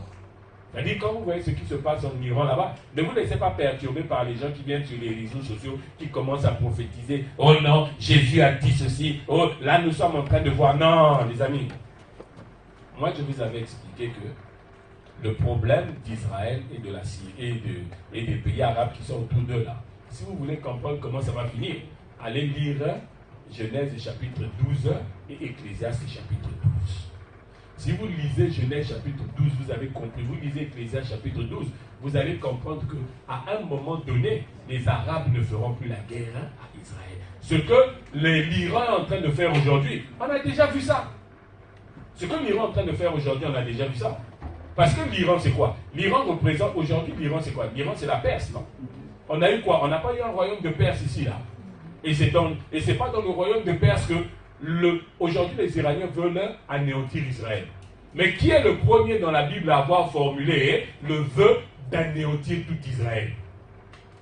Comment il s'appelle? Comment il s'appelle? Vous connaissez pas? Ah, vous ne lisez pas vos Bibles. Il faut lire le livre d'Esther. Là-bas, il y a un homme qu'on appelle Aman. Hein? Il y a un homme qu'on appelle Aman, là-bas, il avait formé le projet de massacrer tous les Juifs comme ça en train de chercher à le faire aujourd'hui les Iraniens. N'est-ce pas? Mais si vous regardez bien la généalogie d'Aman, Aman, la Bible dit que c'est un Agagite, c'est-à-dire un descendant d'Agag. Or, Agag, c'est qui? Agag, c'est celui que Saül a laissé vivre. Quand Dieu lui a dit, tu vas me massacrer tout ça. Et il n'a pas voulu le massacrer, il n'a pas voulu les massacrer, il les a gardés. Et donc, les conséquences, c'est que d'abord lui-même, c'est un parent d'Agag qui est venu annoncer que Saül est mort, c'est un jeune amalécite. Et la première décision de massacrer les Juifs a été prise par qui? Par un homme pareil. Donc ce que vous voyez en Syrie là, en Iran, si vous voulez le comprendre, allez lire le livre d'Esther. Vous saurez aussi pourquoi est-ce que Israël, ils ne vont pas réussir à toucher Israël. C'est-à-dire Israël va réussir à les démonter, ces Iraniens-là. Israël va réussir à les démonter parce que celui qui avait formé le projet contre Israël à ce moment-là, vous avez vu comment les choses se sont passées pour lui. Donc, ne pensez pas que non, c'est la fin des temps. Non, ça doit vous permettre simplement, vous l'Église, de comprendre qu'aujourd'hui, nous sommes en train de marcher pour aller vers la fin. Amen. Donc, je dois me préparer. Est-ce que vous avez compris ça? Donc, quand on parle de la numérologie biblique, ça doit ramener à Jésus-Christ. Alléluia. Je vais vous prendre un exemple. Quand on parle, par exemple, de Jéricho, la prise de Jéricho. Pour prendre Jéricho, qu'est-ce que Dieu a demandé au peuple de faire? Il a demandé de faire un tour pendant 6 jours. N'est-ce pas? Et ensuite, le 7e jour, il fallait faire combien de tours? 7 tours. Donc ça veut dire qu'on avait combien de tours qui étaient faits? 7 fois et 6 fois. Donc 7 fois 6. 7 fois 6, ça fait combien les enfants? 42. 7 fois 6, ça fait 42. N'est-ce pas? Alors 42, ça nous renvoie à qui? 42, ça nous renvoie à qui? 1 Samuel chapitre 17, 1 Samuel chapitre 16. Là-bas, on nous dit qui est-ce qui a eu une activité pendant 42 jours qui a empêché le peuple d'avancer? Goliath. Vous avez vu? La Bible dit que le Philistin se présenta pendant 40 jours. Donc, ça veut dire que de la même manière que Jéricho était fermé et barricadé, personne ne pouvait avancer. C'est de la même manière que Goliath aussi avait fermé et barricadé la marche du peuple. Est-ce que vous avez compris ça? Or, pour que Goliath puisse être vaincu, maintenant il fallait que qui vienne. Parce que pendant que Goliath était là, Isaïe, il avait envoyé ses trois fils là-bas, non? Il y avait les 3 frères de David qui étaient en train de combattre avec eux. Et les 3 frères de David, là, on nous dit que c'était des hommes courageux. Mais est-ce qu'ils ont réussi à se débarrasser de Goliath? Non. N'est-ce pas? Ils n'ont pas réussi à se débarrasser de Goliath. Et les 42 jours ont continué à circuler, à fonctionner. Pour que les choses puissent changer, il a fallu que David apparaisse. Or, quand Dieu parle de David, il dit quoi? L'homme selon mon cœur, qui fait quoi? Qui accomplit toutes mes volontés. Or, celui qui a dit que je ne suis pas venu faire ma volonté, mais la volonté de mon Père, c'est qui? C'est Jésus. Vous avez vu? Donc, les 42 jours qui sont mentionnés de l'œuvre de Goliath, c'est pour mettre en évidence Jésus-Christ de Nazareth. Parce que ces 3 frères qui étaient là-bas dans le camp de Saül, eux, ils ne pouvaient rien contre Goliath. Parce que Goliath, je vous avais expliqué déjà, Goliath, c'est un Philistin. N'est-ce pas? Et Philistin, dans la langue hébraïque, ça signifie qui roule dans la poussière. Or, celui qui roule dans la poussière, c'est qui? C'est Satan. Donc, ça veut dire que l'œuvre de Satan, c'est cette œuvre-là qui bloque. C'est-à-dire, si ta vie est bloquée, c'est parce qu'il y a l'œuvre de Satan dans ta vie. Et pour détruire l'œuvre de Satan dans ta vie, il faut que l'homme selon le cœur de Dieu vienne entrer dans ta vie. Et l'homme selon le cœur de Dieu, c'est qui? C'est Jésus. Si tu comptes sur les 3 frères de David, là, il n'y aura pas de délivrance. Pourquoi? Parce que les 3 frères de David, c'est ce qu'on appelle les témoins des Écritures. C'est-à-dire la loi, les psaumes et les prophètes. C'est pourquoi je vous dis, frère, si tu as l'habitude de lire les psaumes avant de dormir et de réciter les psaumes, oh, l'Éternel est mon berger, je ne manquerai de rien. En fait, les choses ne vont pas changer dans ta vie. Les choses changeront dans ta vie quand Christ va prendre la place sur le trône de ton cœur. Amen. Amen. Amen. Est-ce que vous avez compris? Et la dernière explication, la dernière raison qui fait que on nous parle des 4 êtres vivants, la dernière explication qui fait qu'on nous parle des 4 êtres vivants, c'est que c'est avec eux que le royaume de Dieu est en train de se former. C'est avec eux que le royaume de Dieu est en train de se former. Pour ceux qui lisent, pour ceux qui prennent des notes, c'est avec les 4 êtres vivants que le royaume de Dieu se forme. Le royaume de Dieu, c'est quoi? C'est le peuple de Dieu, non? N'est-ce pas? Le royaume de Dieu, c'est le peuple de Dieu. Or, de la même manière que Dieu s'est formé un peuple dans l'Ancien Testament, c'est de la même manière qu'il se forme aussi un peuple dans le Nouveau Testament. Nous avons dit ici que nous avons 4 êtres vivants. N'est-ce pas? Nous avons dit ici que nous avons 4 êtres vivants. Quand nous regardons ces 4 êtres vivants, ils participent à la formation du peuple de Dieu. Or, quand Dieu s'est formé un peuple dans l'Ancien Testament, il a utilisé qui? Quand Dieu s'est formé un peuple dans l'Ancien Testament, il a utilisé un homme qui s'appelle comment? Non. Dans l'Ancienne Alliance, je reviens, parce que si je dis l'Ancien Testament, l'Ancienne Alliance, le peuple de l'Ancienne Alliance, c'est qui? Israël. Alors pour former Israël, Dieu a utilisé quel homme? L'homme s'appelle comment? Pour former le peuple d'Israël, l'homme s'appelle Moïse. Jacob! Hein? C'est pourquoi on les appelle le peuple d'Israël. Donc pour former Israël, Dieu a eu besoin de Jacob. Mais Jacob avait combien de femmes? Avec combien de femmes Jacob a formé le peuple? Avec Rachel et Léa. Alléluia. Voilà. Hein? Voilà. Pour former le peuple de l'ancienne alliance, Dieu a eu besoin d'un homme et de 4 femmes. Est-ce que vous avez vu ça? Hein? Donc ça veut dire que pour former aussi le peuple de Dieu dans la nouvelle alliance, voilà pourquoi Dieu a besoin des 4 êtres vivants. Alors quand vous allez regarder les 4 êtres vivants, ici aussi on va avoir 2 groupes. Hein? Ici aussi on va avoir 2 groupes. Quand vous regardez maintenant les 2 groupes, vous constatez quoi?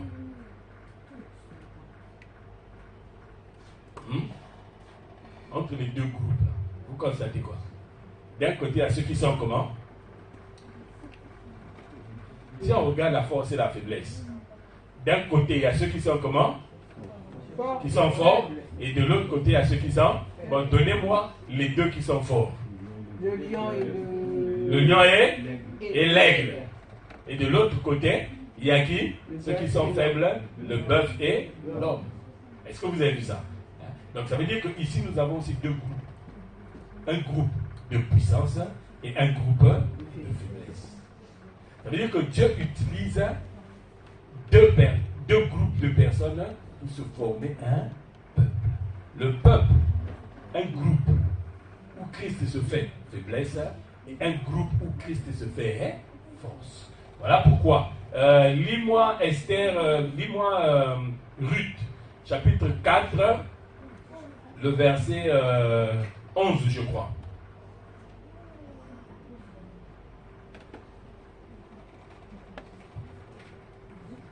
Ruth, chapitre 4, le verset 11. Nerly, vas-y.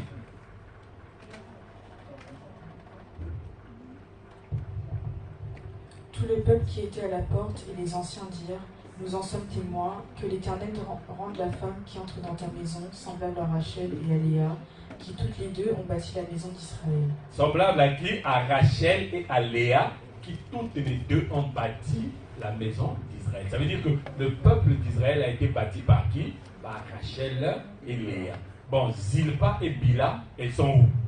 Elles sont dans Rachel et dans Léa. Comme le bœuf est dans le lion et l'homme est dans l'aigle. Ça veut dire que Dieu est dans l'homme et le serviteur est dans la puissance. N'est-ce pas? Parce que le lion, il symbolise la puissance, le bœuf symbolise le service. C'est pourquoi Jésus pouvait faire le service avec puissance. Il allait de lieu en lieu. Donc, quand Jésus forme l'Église, c'est Rachel et Léa qui sont en train de fabriquer le peuple de Dieu. Et dans ce groupe-là, vous allez voir qu'il y en a 2 qui sont des maîtresses et il y en a 2 qui sont des servantes. Ça vous rappelle pas quelque chose, non? Ça vous rappelle pas quelque chose? Par curiosité. Hein? Les 4 évangiles. Les 4 évangiles. Les noms, c'est qui? Matthieu, Marc, Jean et Luc. Bon, des 4, qu'est-ce que vous constatez par rapport à Jésus? Parmi les 4, quels sont les noms qui étaient connus par Jésus? Jean et Matthieu. Et Jean et puis qui? Quels sont les noms qui ont vu Jésus physiquement? Jean et Matthieu. Hein? Pourquoi tu hésites? Donc d'un côté on a Matthieu et Jean qui ont partagé le quotidien de Jésus, qui étaient connus par Jésus. Et de l'autre côté, on a Marc et Luc qui n'ont pas connu Jésus directement, qui correspondent donc à Zilpa et à Bila. Donc les 4 êtres vivants viennent ici pour nous montrer 2 choses. Ce qui nous sanctifie, ce qui fait de nous un peuple. Qui connaît ce qui fait de nous un peuple? Qui connaît ce qui fait de nous un peuple? Dernier, on leur montre. 1 Timothée chapitre 4, le verset 5. Vas-y.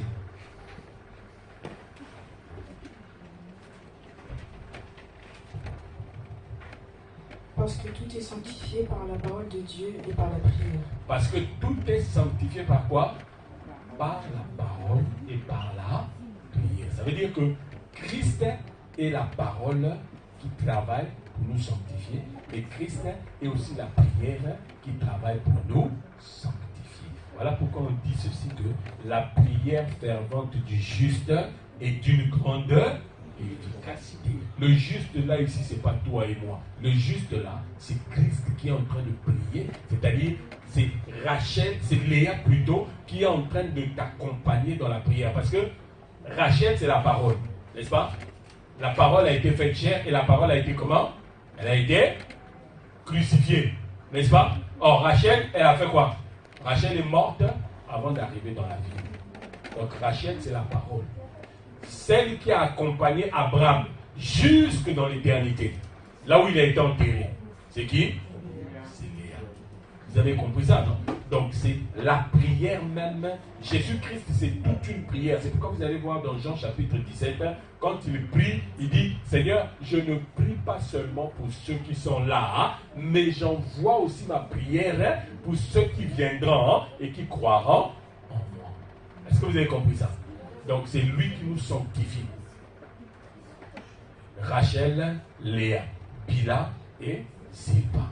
Amen. Amen. Amen. Est-ce que vous avez compris ça? Voilà pourquoi à la fin on nous montre l'aigle qui vole. Parce que quand tu es sanctifié, c'est pour voler à la fin. Alléluia. Quand tu es sanctifié, c'est pour voler à la fin. C'est pour être comme Jésus lui-même. Parce que la Bible dit que Jésus, en lui habita corporellement la puissance de Dieu. N'est-ce pas? La divinité. Est-ce que vous avez compris? Vous avez compris pourquoi on nous parle des 4 êtres vivants, non? Hein? Les 4 êtres vivants sont là pour nous monter l'aigle. L'aigle dans lequel nous allons tous monter pour voler comme des oiseaux. C'est dans cet aigle-là qu'on trouve le bœuf. Le bœuf qui symbolise le bœuf qui symbolise les perfections invisibles de Dieu. Et le lion qui symbolise la puissance éternelle de l'éternel. Et la divinité, la parole de Dieu. Alléluia. Donc mon frère, ma soeur, quand on te parle des 4 êtres vivants, considère qu'on est en train de te présenter le plan de la rédemption pour ton salut. Et dans ce plan-là, il n'y a qu'un seul médiateur. Il n'y a pas... Il existe d'autres médiateurs. Mais il n'y a qu'un seul médiateur qui te garantit d'entrer dans le plan de la rédemption, qui fera que tu ne seras plus informe, qui fera que tu ne seras plus vide, qui va régler le problème de la difformité dans ta vie, qui va régler le problème du vide dans ta vie. Si tu as l'habitude de voir que les démons ont fait de ta maison une véritable salle de jeu, tu as besoin de Jésus-Christ ce matin. Tu as besoin de Jésus-Christ ce matin. Si tu considères que les démons ont fait de ton corps leur maison, dans laquelle ils viennent faire des fêtes tous les jours, dans laquelle ils organisent des booms tous les jours, il y a d'autres médiateurs qui existent. Hein? Je vous ai dit qu'il y a d'autres médiateurs qui existent. Vous savez, j'étais en train de faire le cours le mardi avec les gens qui font l'enseignement avec nous à la maison. C'est pas qu'on m'a dit, moi-même j'étais présent. Je leur ai dit ça le mardi. Mon petit-neveu, sa mère avait acheté des chocolats, elle a déposé sur la table, son petit frère est venu, il a mangé les chocolats. Mais comme la maman dans la maison, elle avait placé une grosse image, elle avait un hôtel où elle avait mis une grosse image de la Vierge Marie, et devant elle avait mis une table avec une statue, et tous les jours elle venait poser des trucs, et puis elle se mettait à parler à la statue, elle se mettait à parler à l'image. Et ça, ce que je suis en train de vous dire, moi-même j'étais présent. On ne m'a pas dit. Amen. Alors, la maman, ma cousine, elle sort. Elle dit, qui a mangé le chocolat qui était sur la table? Elle voit mon petit neveu avec elle. Et son grand frère voit le petit là.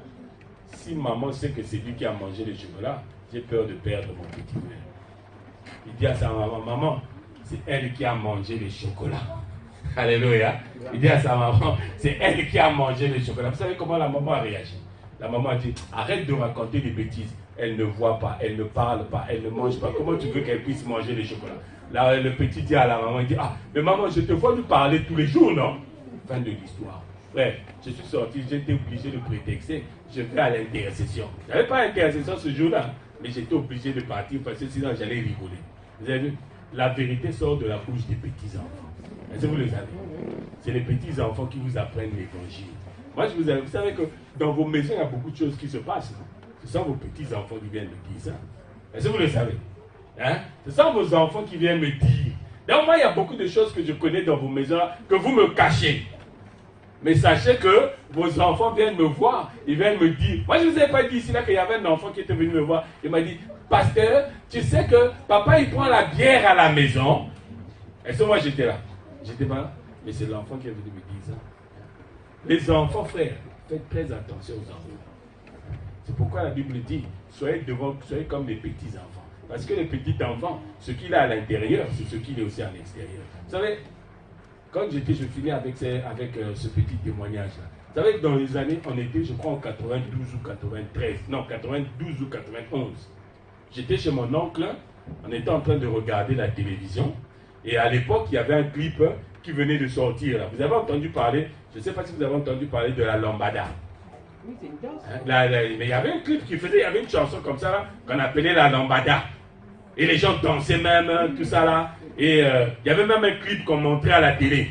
Et les gens se tenaient. Voilà, il y avait un clip qu'on montrait à la télé. Vous savez, j'étais en train de suivre ce clip-là. Il y avait mon oncle, il y avait sa femme, il y avait moi, il y avait son petit enfant, le petit là. Maintenant là, c'est un adulte, hein, il peut avoir maintenant 40 ans à peu près. Hein.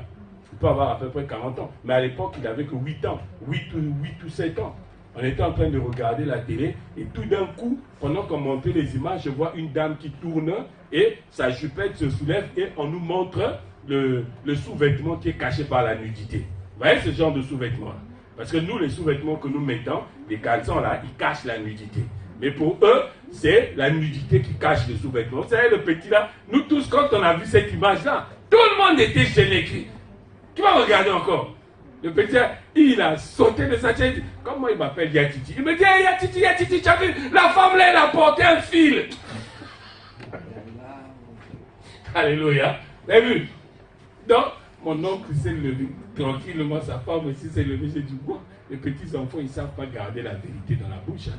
Les petits enfants ne savent pas garder la vérité dans la bouche. Ils sont comme des petits enfants. Amen. Amen. Laissons sortir la vérité. Et la vérité va nous donner des victoires. Alléluia. Vous avez compris cette première partie en ce qui concerne les 4 êtres vivants. Le plan de la rédemption. Christ est en train de marcher avec toi.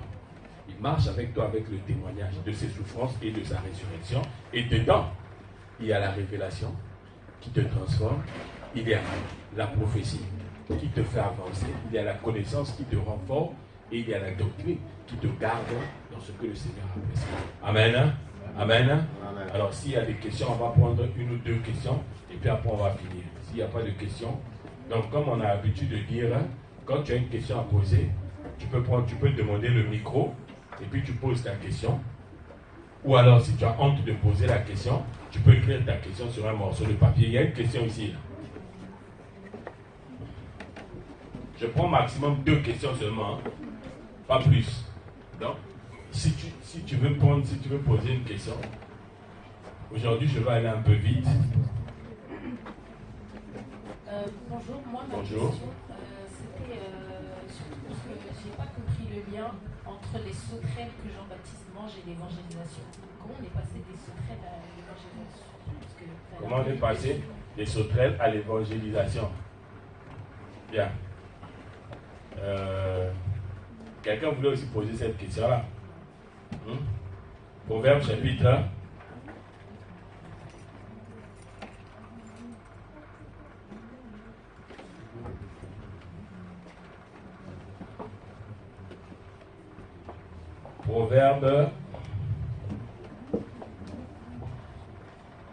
Proverbe chapitre 30. Commence à lire à partir du verset 24. Proverbe chapitre 30 à partir du verset 24. Il y a sur la terre 4 animaux petits, et cependant les plus sages, les fourmis. Suivez ici là. Hein. Ne soyez pas distraits, c'est pas encore fini. C'est pas encore fini, hein. C'est encore important ce qu'on est en train de dire.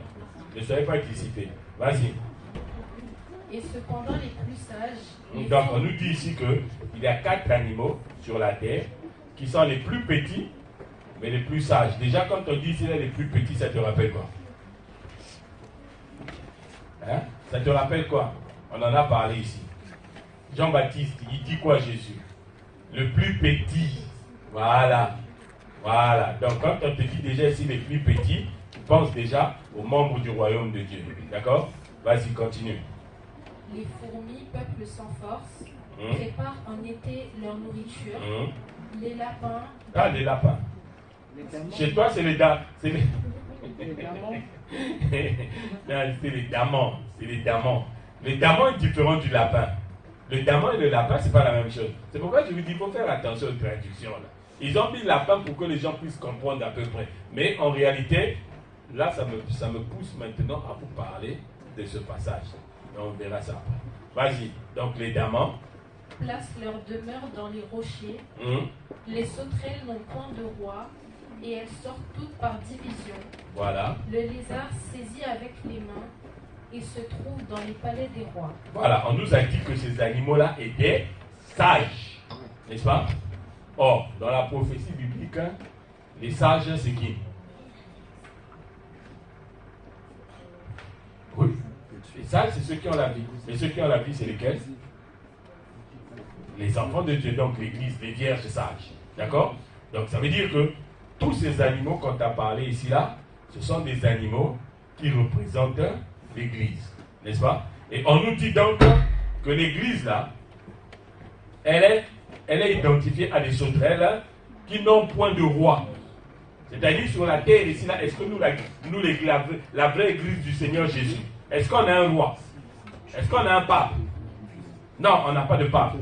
Mais quand on sort en division, des gens qui sortent en division, ils vont pour faire quoi? Ils vont pour faire la guerre, non? Mais nous, quand on sort pour faire la guerre, on va pour faire quoi? Ah, tu as compris? Tu as compris pourquoi on parle de sauterelles? Voilà. Et tu verras que même Satan aussi, il a ses évangélistes à eux. Il a ses évangélistes à lui. Parce que tu regarderas ça, on verra ça dans le livre d'Apocalypse, quand on nous parle de la fumée qui monte et dedans il y a des sauterelles.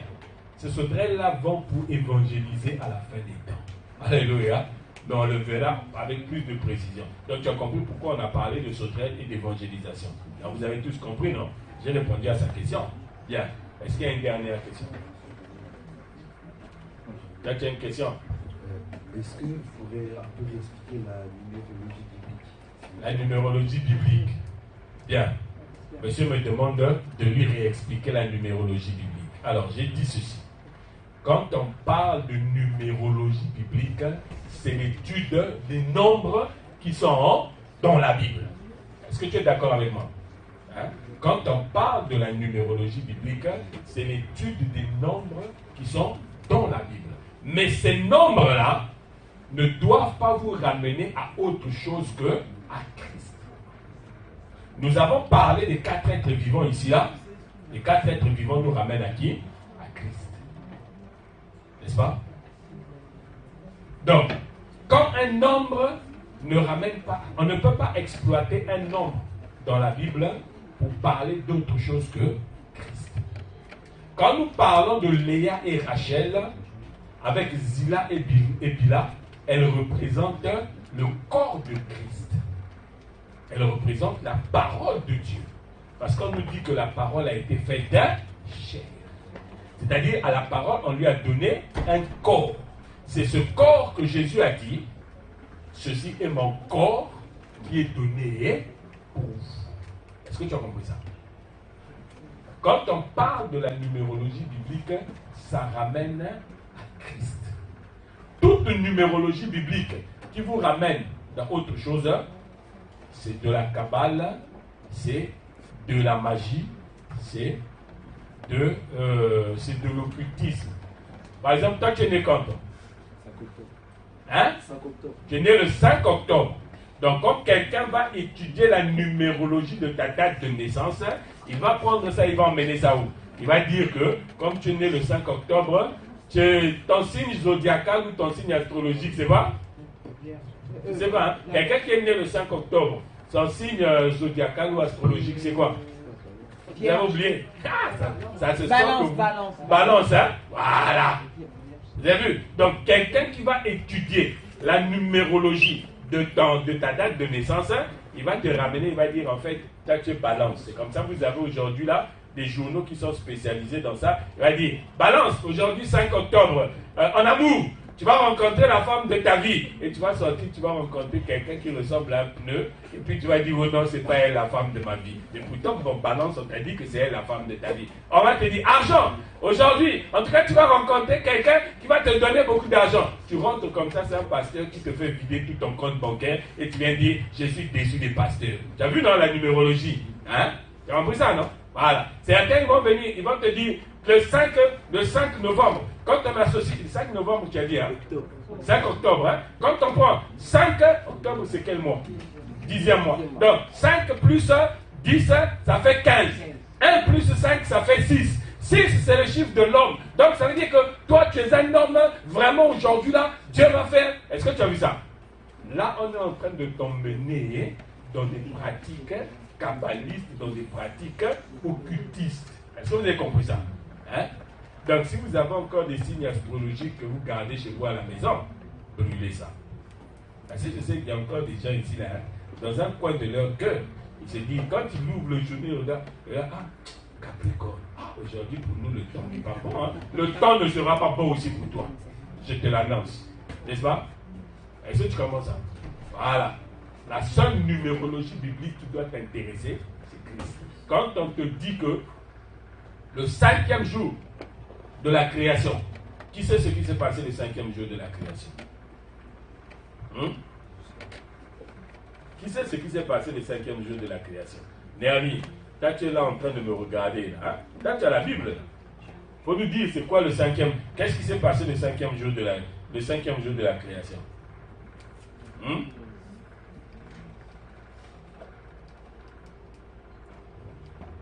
Néami.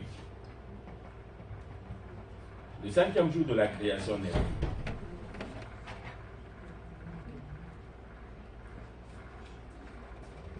Le 5e jour de la création, Néami, toi tu n'arrives pas à trouver ça. Le 5e jour de la création, c'est là où les eaux ont produit en abondance. Les eaux ont produit en abondance du poisson. Les oiseaux ont commencé à voler le 5e jour. Dieu a créé des grands poissons.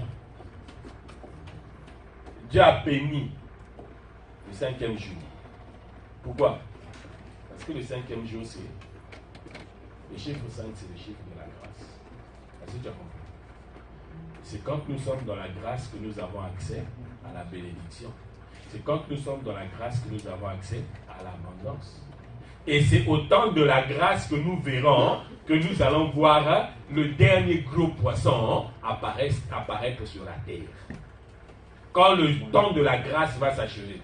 Vous savez qu'on a déjà eu 7 gros poissons, on a deux gros poissons qui sont en train de se battre en ce moment sur la terre. Mais on attend un 8e qui doit arriver. Hein?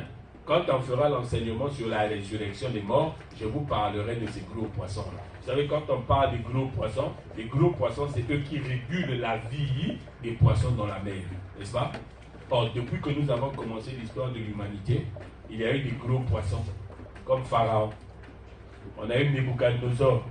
Hein? On a eu les rois de Perse. Voilà ce qu'on appelle les gros poissons. Dans la prophétie biblique. Alexandre le Grand. César. C'était ça les gros poissons.